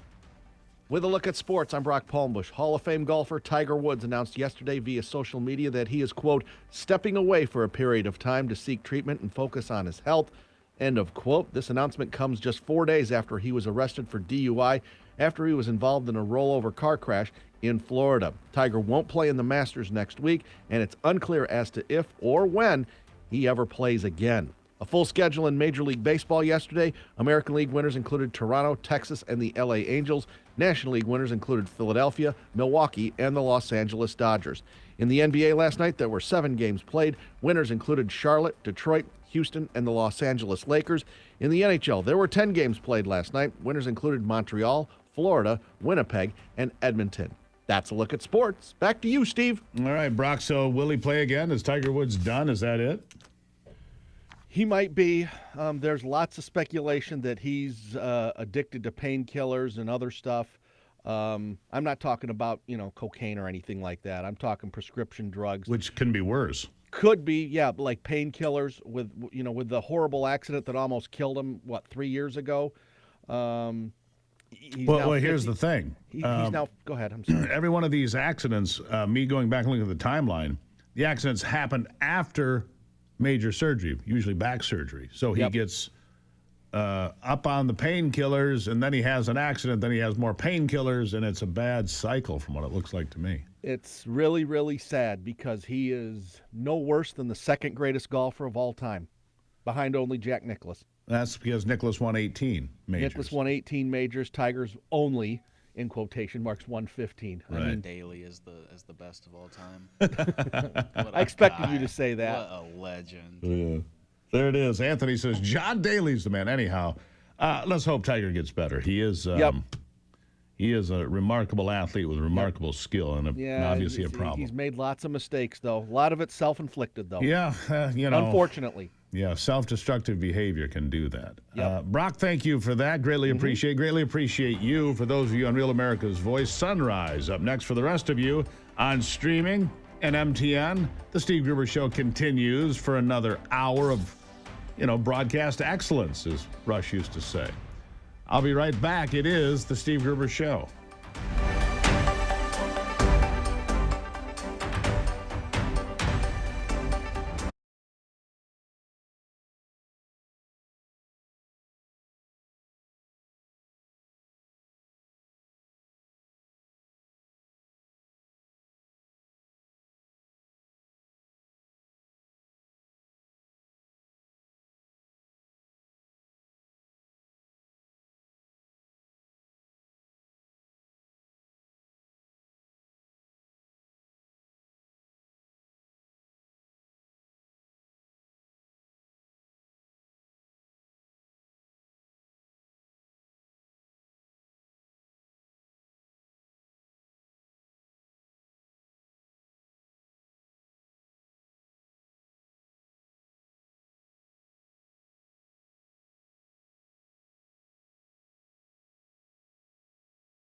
From the heart of America, where hard work, freedom, and faith still define who we are.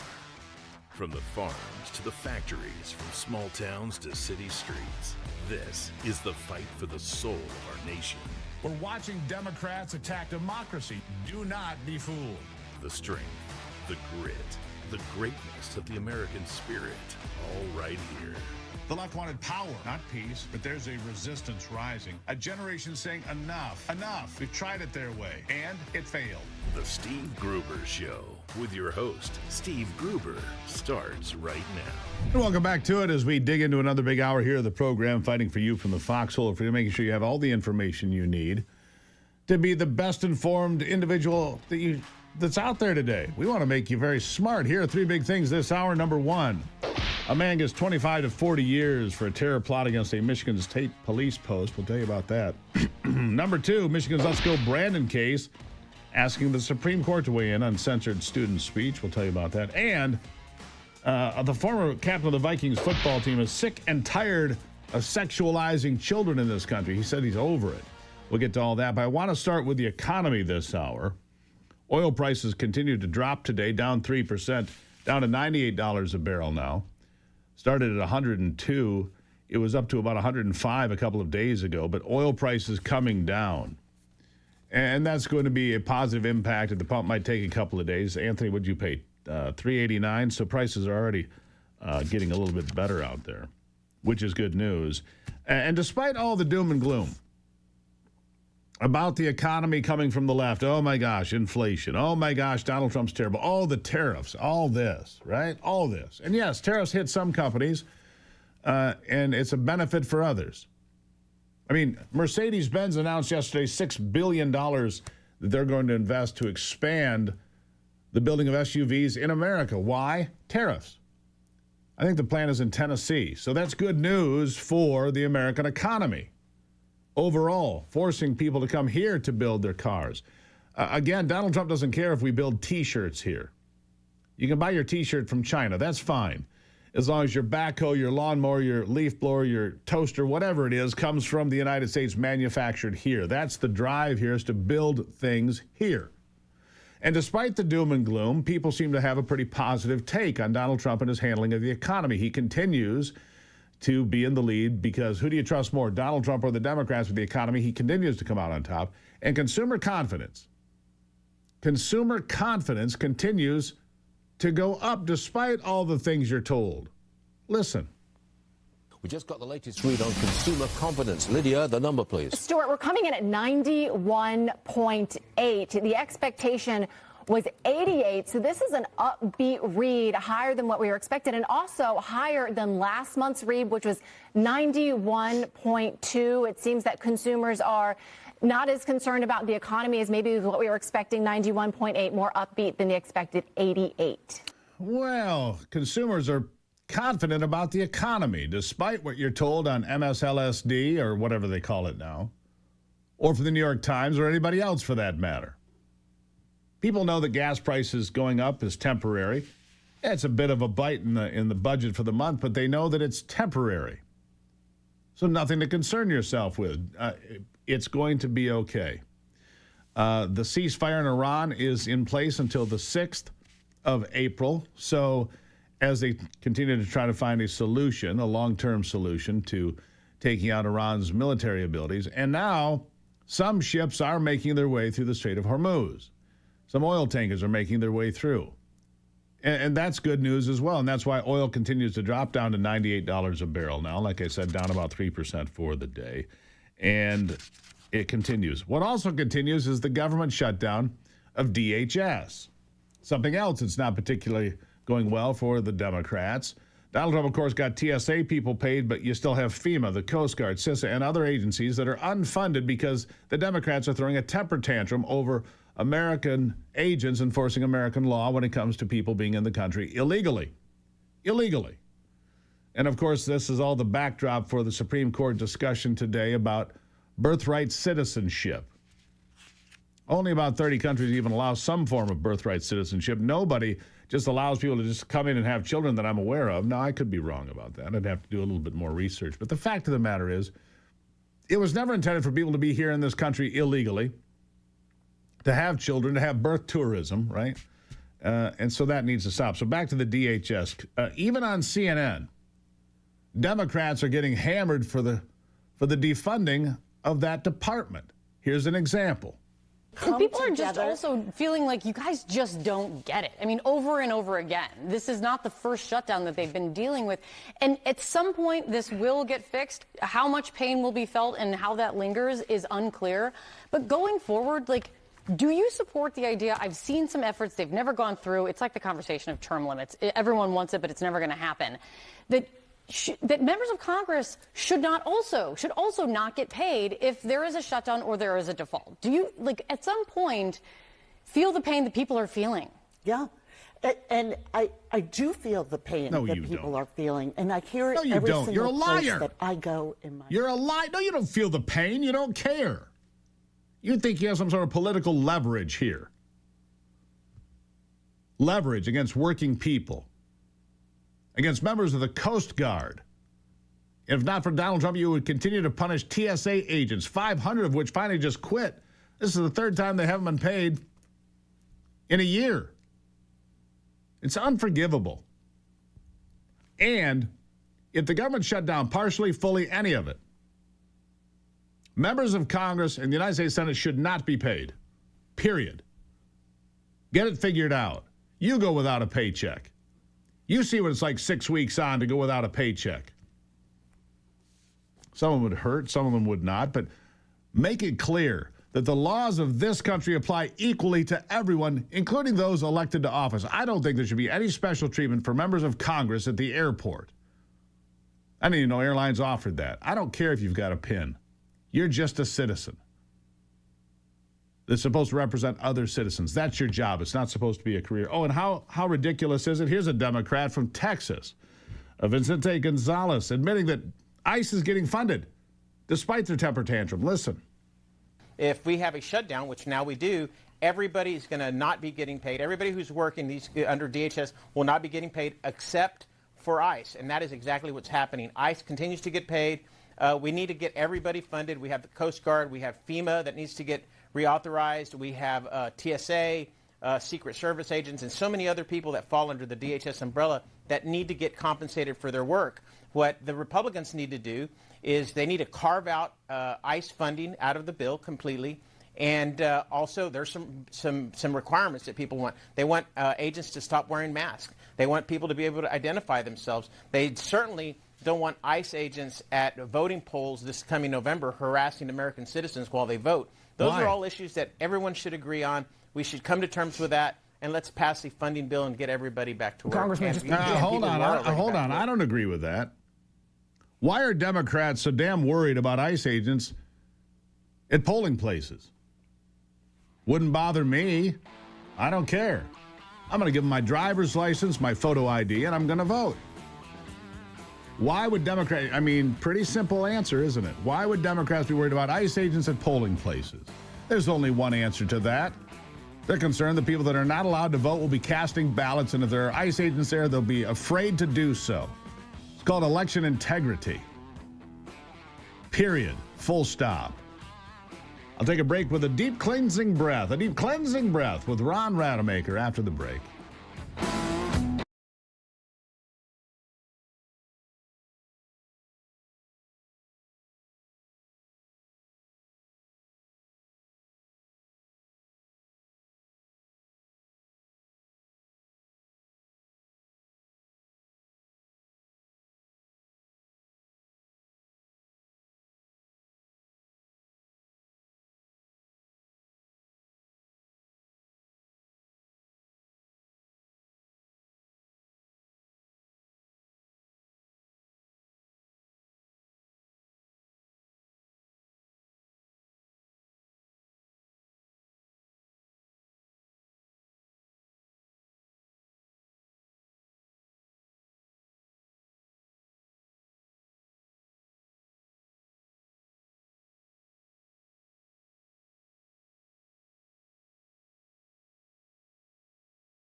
Later in the program, we're going to get into the secret life of Chrissy Noem's cross-dressing husband, but not now.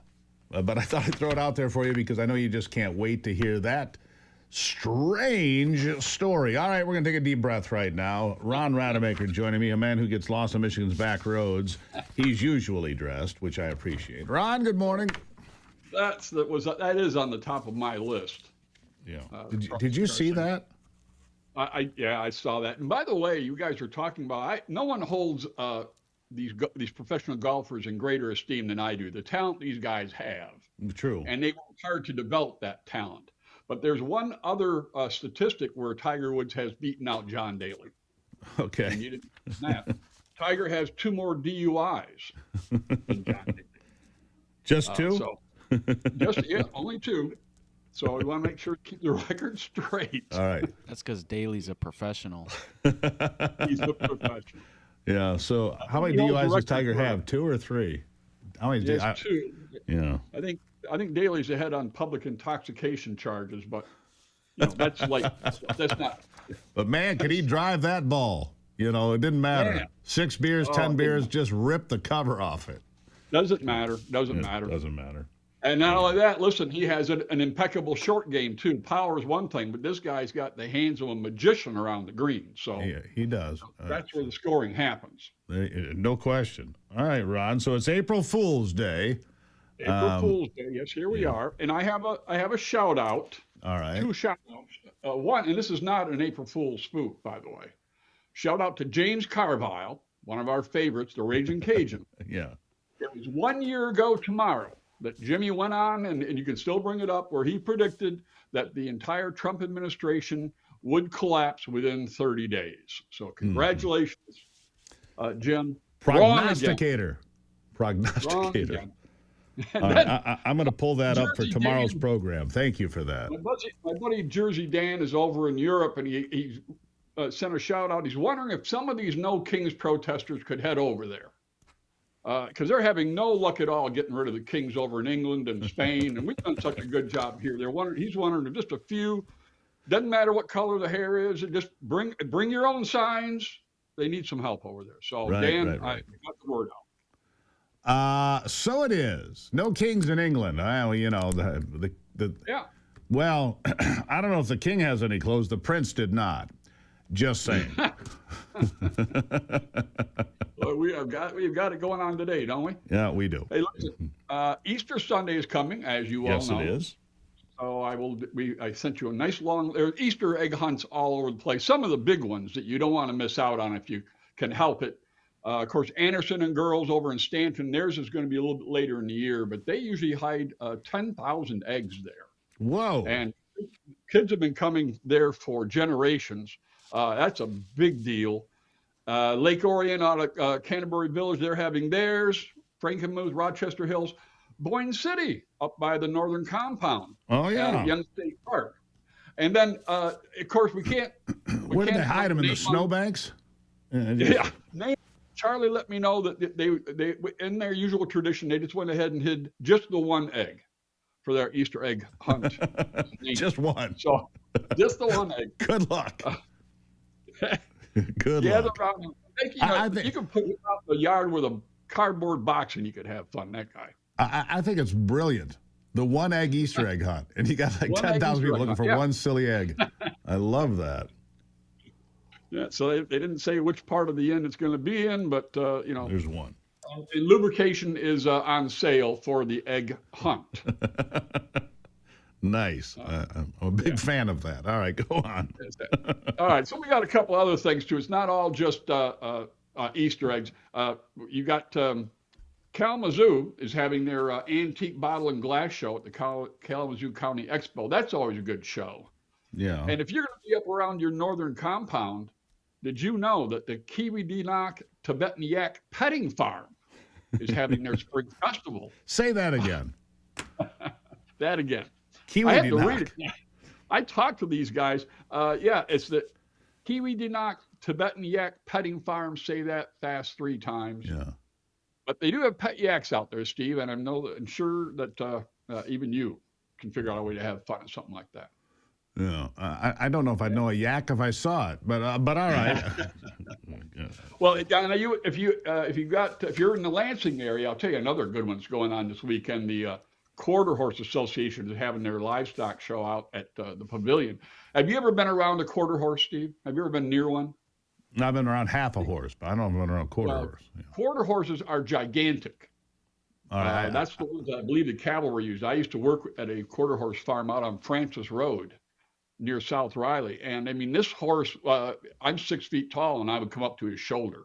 Wow. They're gigantic beasts. So if you get a chance to go out there, and they're smart, they're fun, and they will challenge you. Are they bigger than a draft horse? I mean, draft horses, I've seen, they're huge, right? Like the Clydesdales would be a draft horse. Yeah, no, right? they're not bigger than that. And of course, they're constructed different because they're designed for cavalry charges, and so they're not brute force. They're strong, but they're big. A quarter horse is a big horse. Interesting. You know, when the police are on horseback, they're always intimidating because you're like, you know, not that I would know, of course, but just saying from watching videos. Well, you've probably seen the broadcast. I can tell you, yes, they are from personal experience. Yeah. And then we're gonna have some road trips coming up, heading out to some of the great petting farms, and the U-Pick farms are going to be opening up. I'm Pretty headed soon. out to the Boulder Ridge Wild Animal Park in Alto. This is a privately run place, been open for a few years. I'm going to go out there and see how they're doing. I will let you know because they are only open on weekends and they don't let the animals out if it's too cold. I appreciate that. It's also, you know, and I'm going to hold you through the break because we have a special promotion for Ron coming up. But I also want to say before we get to that break, morel mushrooms are not far away, Ron. No, they are not far away. And already the fever is hitting. I can feel it myself. So, yeah, we'll be talking about that. It's April. I wonder if they grow on yak farms. You know, I bet that yak scat is good for morels. Yeah. You know, It's got to be good. All right. Special promotion for Ron Rademacher. After the break, he's got a big announcement for us, folks, and we're going to share that with you right after this. I'll be right back.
All right, like I said, a big announcement coming from the northern woods of Michigan, where Ron Rademacher has been hard at work. Ron, tell him what's going on. We have a new book, Steve. I have a new book out. I'll show you a picture.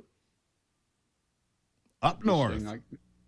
Up north. I can't make it. There we are. That's good. That's good. Up north. And this book is a little bit different from the other books that I've done. This is a road trip book, like so many of them. It has a map on the inside. The map has the page numbers where the trips are located. This one has some longer trails. People have been asking me for longer trails for a long time. So it's longer trails, longer road trips. There's a 5-day road trip out to the Western UP in this book. And it deals with a number of very interesting Michigan legends. So cool book. It's on MichiganBackroads.com now. It'll be going into the shops all over the state over the next couple of weeks. So get out there and check it out. How long did it take you? How long does it take you to write a book like that? How long is it? From the time, I'm faster at it now than I was when I started. This one took a longer time because you have to get exactly the right mix of chapters and spread. So it usually takes me from the time I decide to do it to the time the manuscript is ready. It takes me right at a year. Right at 1 year. All right. right. Right Good at 1 stuff. year. And Sometimes it's I got do a little Michigan faster. legends and myths. I like that. And the Western UP, you need 5 days to get there. So that's fair. Well, you can always stop to hunt for that egg and name it on the way. That's true. All right. So Up North from Ron Rademacher. I think you told me in the break that's book number 9. Book number 9. Number 9. Yeah. Congratulations, It's 7 Ron. road trip books, 1's kid book, and 1 picture books. 9 books altogether in the series. There you go. Congratulations on that, Ron. Thank you. Folks, go find Up North, all the usual places. Up North by Ron Rademacher, our good friend for years on this program. Ron, I congratulate you on your success. Thank you, sir. Thank you, Steve. You have been no small contributor to it. I appreciate all the publication. This show does me a lot of good. Well, good. People I'm track glad me to hear down. that. They track me down to find out if I sound like this in real life and to ask me favors to, try to curb you a little bit, as you well know. I understand. The shock collar helps. Anyhow. MichiganBackroads.com, MichiganBackroads.com. You can always find the books and information about the great state you live in if you live in Michigan. I'll be right back. Thank you all.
All right, jumping back into it now. An interesting take on history as compared to what's happening right now in America when we deal with the Strait of Hormuz.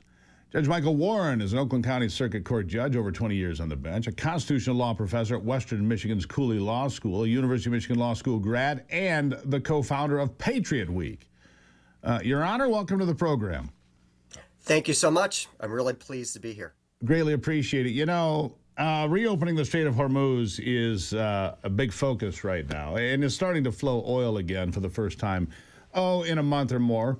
But it's important, and you compare this to when Thomas Jefferson was dealing with pirates, the Barbary pirates, and they were harassing American ships, taking some Americans hostage, turning them into slaves, actually. And the pirates said, look, if you pay us, we'll stop doing this. And Thomas Jefferson had a different idea, didn't he? Yeah, that's exactly right. So the idea that the Americans believe in free trade and the free navigation of shipping across the globe has been something that's been deeply rooted in America since its very founding. In fact, I've written a book called The Revolutionary Words That Forged America, The Definitive Guide to the Declaration of Independence. There's actually an entire grievance that's dedicated to the fact that the British were clamping down on the trade and the shipping lanes of the time. And that was one of the reasons why we declared independence, of 28 grievances, believe it or not. And that has carried through American history. What was happening is the British were basically impressing, in other words, enslaving American sailors before the American Revolution, which almost nobody knows about. And that was one of the key grievances for declaring independence. And then we've been dedicated ever since then to the idea that the ocean should be free. And as you mentioned, Thomas Jefferson, obviously the author of the Declaration of Independence, felt very strongly about the need to maintain the shipping lanes and international trade.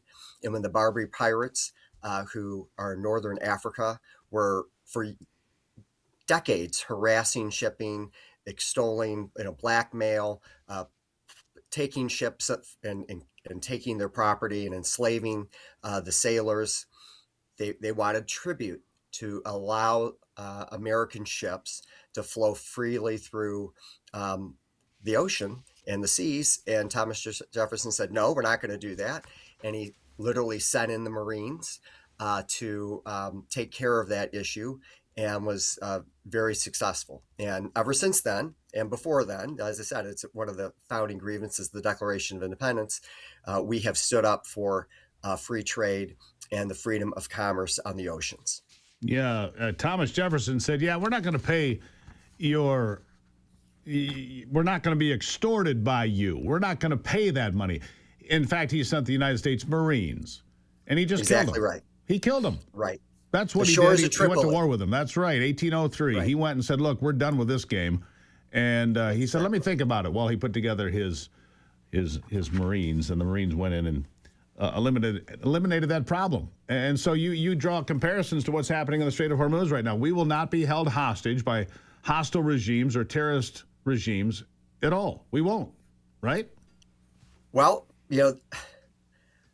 I have to be a little careful in talking about contemporary events as a sitting judge. Understood. I would just say that we have had a long tradition of ensuring freedom of commerce, protecting shipping, protecting American shipping, protecting other shipping. And that tradition is firmly rooted in the American founding. As I said before, there's an entire grievance about the need to maintain our freedom of liberty for sailors not to be enslaved by the British when they were oppressing them. The War of 1812 was mostly about the same issue, where the British were coming down on American shipping, and we refused to back down. And James Madison, another obviously extraordinarily important founding father, took great umbrage to that and mobilized the country to ensure our freedoms and liberties on the seas. And we've had this historical role. World War I, the Germans were sinking ships with their U-boats. And again, that was a major reason why we got drawn into World War I. So this has been something that has been deeply rooted in the American tradition, which has really benefited the entire world. We know that capitalism and free trade is extraordinarily important to raising people from poverty for generations. It's an amazing system, but you need somebody to police it. You need a power to make sure that trade is flowing freely, and that when you have rogue states or even empires like the British Empire coming out after free trade somebody needs to step up, hopefully a coalition, to ensure freedom for the trade lanes. Yeah, it's incredibly important that we protect our shipping, that we protect our interests.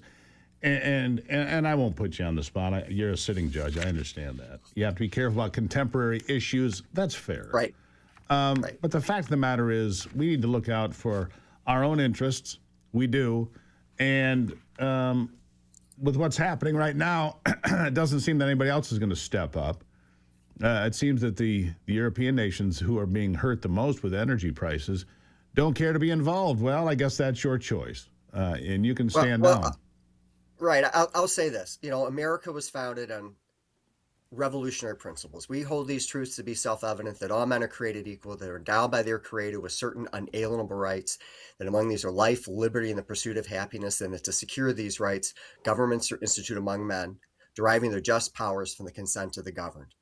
And no other country is founded on these principles. So it doesn't surprise me at all that in the course of human history, that Americans take a special and unique role in leading the world in protecting our unalienable rights. And obviously one of those is the right to travel and the right to trade and the right to property.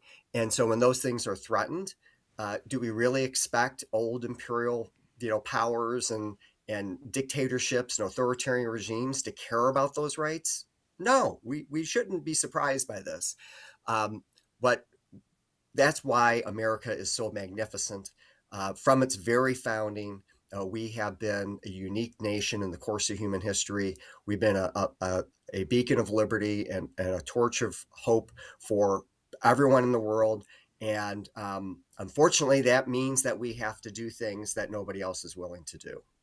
Absolutely true, Your Honor. And you're exactly right about all of it. And we are a unique country.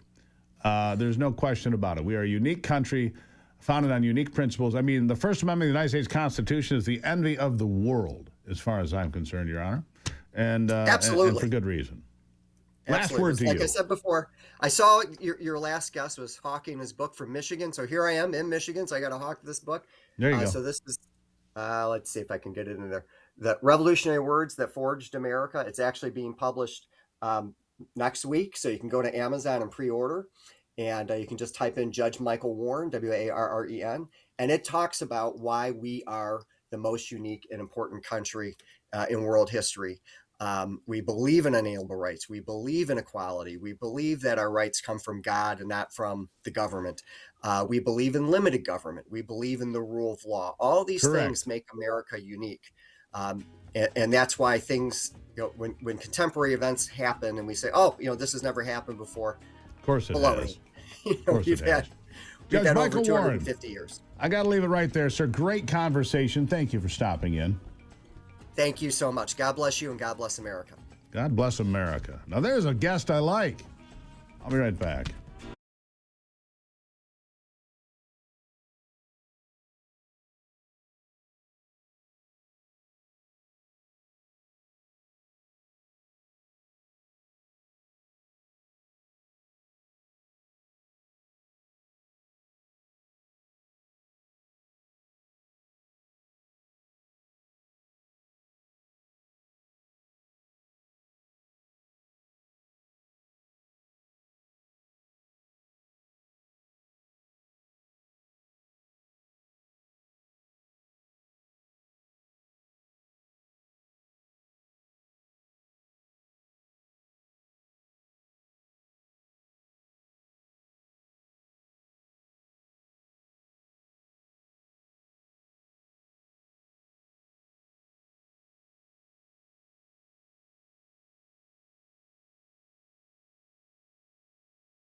All right, let's just jump right back in it with Ivy, who's back in her hot seat again. Ivy, welcome back. Hello.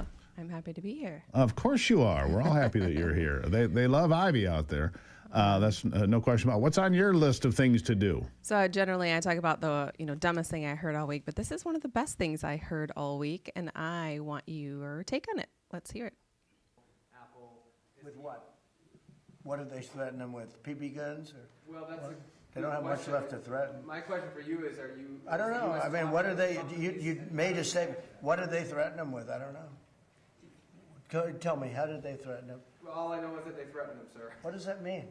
Fair enough. They said something nasty? You have the government in touch with these companies? Are you helping to backstop them? You don't even know what the threat was. What was the threat? I haven't heard it. What was the threat? Did they say they're going to blow them up? They're going to hit them? They're not. You know what they're not going to do? They're not going to hit them with a nuclear weapon. Yeah. So there's a reporter asking the president a question like, Iran has threatened IT companies. Yeah. And How? he says, threaten them with what? A BB gun? Oh, and then the thing is, the reporter doesn't know what the threat is. And it's so bad. It's funny, though. It is funny. Oh, my goodness. Yeah, and I've been in those rooms with him. Mm-hmm. And if he focuses on something, that's a terrible question. Oh, what are you yeah. doing? But there, he's like, what are you talking about? Exactly. He doesn't even have to say you're a terrible reporter. No. The fact that he doesn't know what the threat is or what the question is Right. speaks for itself. Exactly. And it was good for a laugh. All right, so another one I want your take on. This is Representative Anna Paulina, and she's talking about the fraud in Minnesota. Let's listen to this. Out that there is a statute that you can denaturalize citizens if their applications were fraudulent, and also too if within 10 years of their naturalization that they committed fraud in the U.S. And so I take this very seriously, and it's very unfortunate that these people chose to do this, because being an American citizen is not a right, it's a privilege, especially if you were not born here. And so with that idea in mind, I would like to say that these criminals took advantage of the very country that gave them refuge. They do not deserve the privilege of remaining here, and frankly, they don't deserve to even be imprisoned here, which is why, as the chairwoman of the El Salvador caucus, I work very strongly with President Bukele, and we also know that CCOT has proven to be a great facility to house people that are denaturalized and deemed not worthy of U.S. citizenship, and I will be making referrals for those individuals if they are found guilty. Thank you for being here today. Boom. What are your thoughts on that, Steve? Look, I agree with that. If you come to this country, Mm-hmm. and we were talking about this earlier, the rate of government assistance, welfare, Mm-hmm. to immigrants, both legal and illegal, is like 60%. It's an unbelievable number. Wow. Compared to people that are born in America, that did not immigrate here, that are natural-born citizens, is about 28%. Still too high, but it's double for people that come here. Look, Well, and that really puts a damper on resources, isn't it? it does. And then if you commit fraud, if you not only come here and just get on the welfare rolls, but you commit fraud, you have no business being here. Well, this is the deal. If you're an American citizen and you were to do this sort of fraud, Right. The penalties are extremely severe. I mean, you're going to get life in prison. You're going to get 20 to 30 years. You know what the problem is? I've just seen 2 cases in Minnesota where fraud was committed to the tune of millions of dollars. Mm-hmm. And they get like 1 year. Or One something. defendant got time served, no time. The second one that committed Right. millions of dollars got 6 months. I saw that too, and I think it was, they pled down and helped bring Nah. other people in. But still, I mean, I Hold just don't people get that. accountable. If Yeah. you commit the crime, you do the time, either here or in CCOT, like she mentioned. agree. And also, just go. You Right. you came This here to soft steal on from crime people. is terrible. It's awful. And it.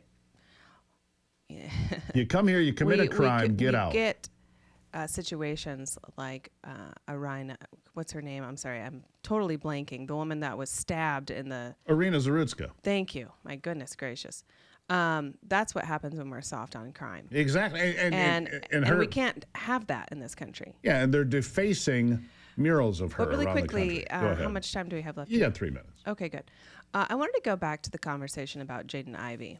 All right. Because, the Chicago Bulls claim that his conduct was detrimental to the team and conflicted with the team's emphasis on respect and inclusion. Okay. Bah. This is the deal. In June 2022, a player, NBA player, Miles Bridges, was arrested in Los Angeles after an alleged domestic violence incident involving the mother of his children. 1 felony count of injuring a child's parent, 2 felony counts of child abuse. This happened in front of their 2 children. Right. He pleaded no contest to a felony domestic charge. Right. So he received 3 years of probation, and so the NBA conducted its own investigation. They gave him a 30-game suspension without pay, and then he sat out the entire 2022-2023 season, 82 games. But the thing is, they didn't fire him.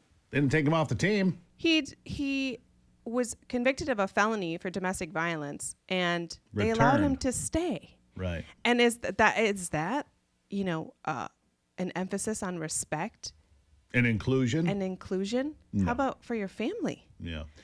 So the NBA might need to take a little time out and think about their virtues and what are they really representing here. I think the team that picks up Jaden Ivey potentially, the team that picks him up, which is likely, he's been injury prone, but he's still in the sweet spot of a career. Right. I think the team that picks him up gets a lot of support for that. Right. I don't watch the NBA, but I might watch him. Right. Just because I want to support that kind of boldness. Absolutely. Right? Standing up to the people and saying, you know what, I'm not wearing your pride garbage. I'm not wearing that. I'm just going to do my job as a basketball player. I'm not going to be forced to promote a Republican or a Democrat or whatever your political persuasion is of the day anyhow. Right. I agree with you. Yeah. Love you, Ivy. Love you too. Always a refreshing conversation when Ivy steps into the room, isn't it? God bless America. I'll be right back with some final thoughts.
I want to expand a little bit on what Ivy and I were just talking about. When it comes to forcing the agenda of these radical ideas onto people, and they're like, I don't want anything to do with it. I mentioned this at the top of the hour, and I want to share it with you now. The ex-Vikings captain, University of Football team player Jack Brewer, hell of a football player, had to watch his family's state get sued by the U.S. Department of Justice for refusing to keep men out of women's sports. Right? He said he is sick. I am sick and tired of it. The fact that you have billions of dollars coming from the federal government to fund these twisted ideologies, this is the reason why you have such an increase in transgenderism across the United States, because of states like Minnesota literally brainwashing children, he said. And he went on, I've got former teammates and family members that have to deal with the realities of these public schools in Minneapolis, seeing the disrespect that comes out of these children, seeing children being sexualized and celebrating things about whether or not you want to be with a man or a woman, just completely sexualizing them. He condemned the state of Minnesota for protecting transgender athletes amid his concerns over education resources made available to black kids, for example, in Minnesota. Your priorities are all wrong, is what he is saying. If they really cared about equality, then they would actually go out and put funds into educating their most underserved people of color, but they don't do that. Jack Brewer's had all he can take. And you know, the sexualizing of children. Look, Title IX was put in place to protect women and women's sports, not guys pretending to be women in women's sports. Title IX is being turned on its head by these people. But the school districts that ignore it, like I talked about one in New Jersey yesterday, ignoring the fact that you can't have men and women's sports anymore, trying to just get around that, you're going to pay a price. You're going to pay a price. And it's not even a close call. 80% of Americans say no to men and women's sports, maybe higher, as it should be. Fight the good fight and keep the faith. God bless America. I'm Steve Gruber. This is the Steve Gruber Show. And remember, only you can save America.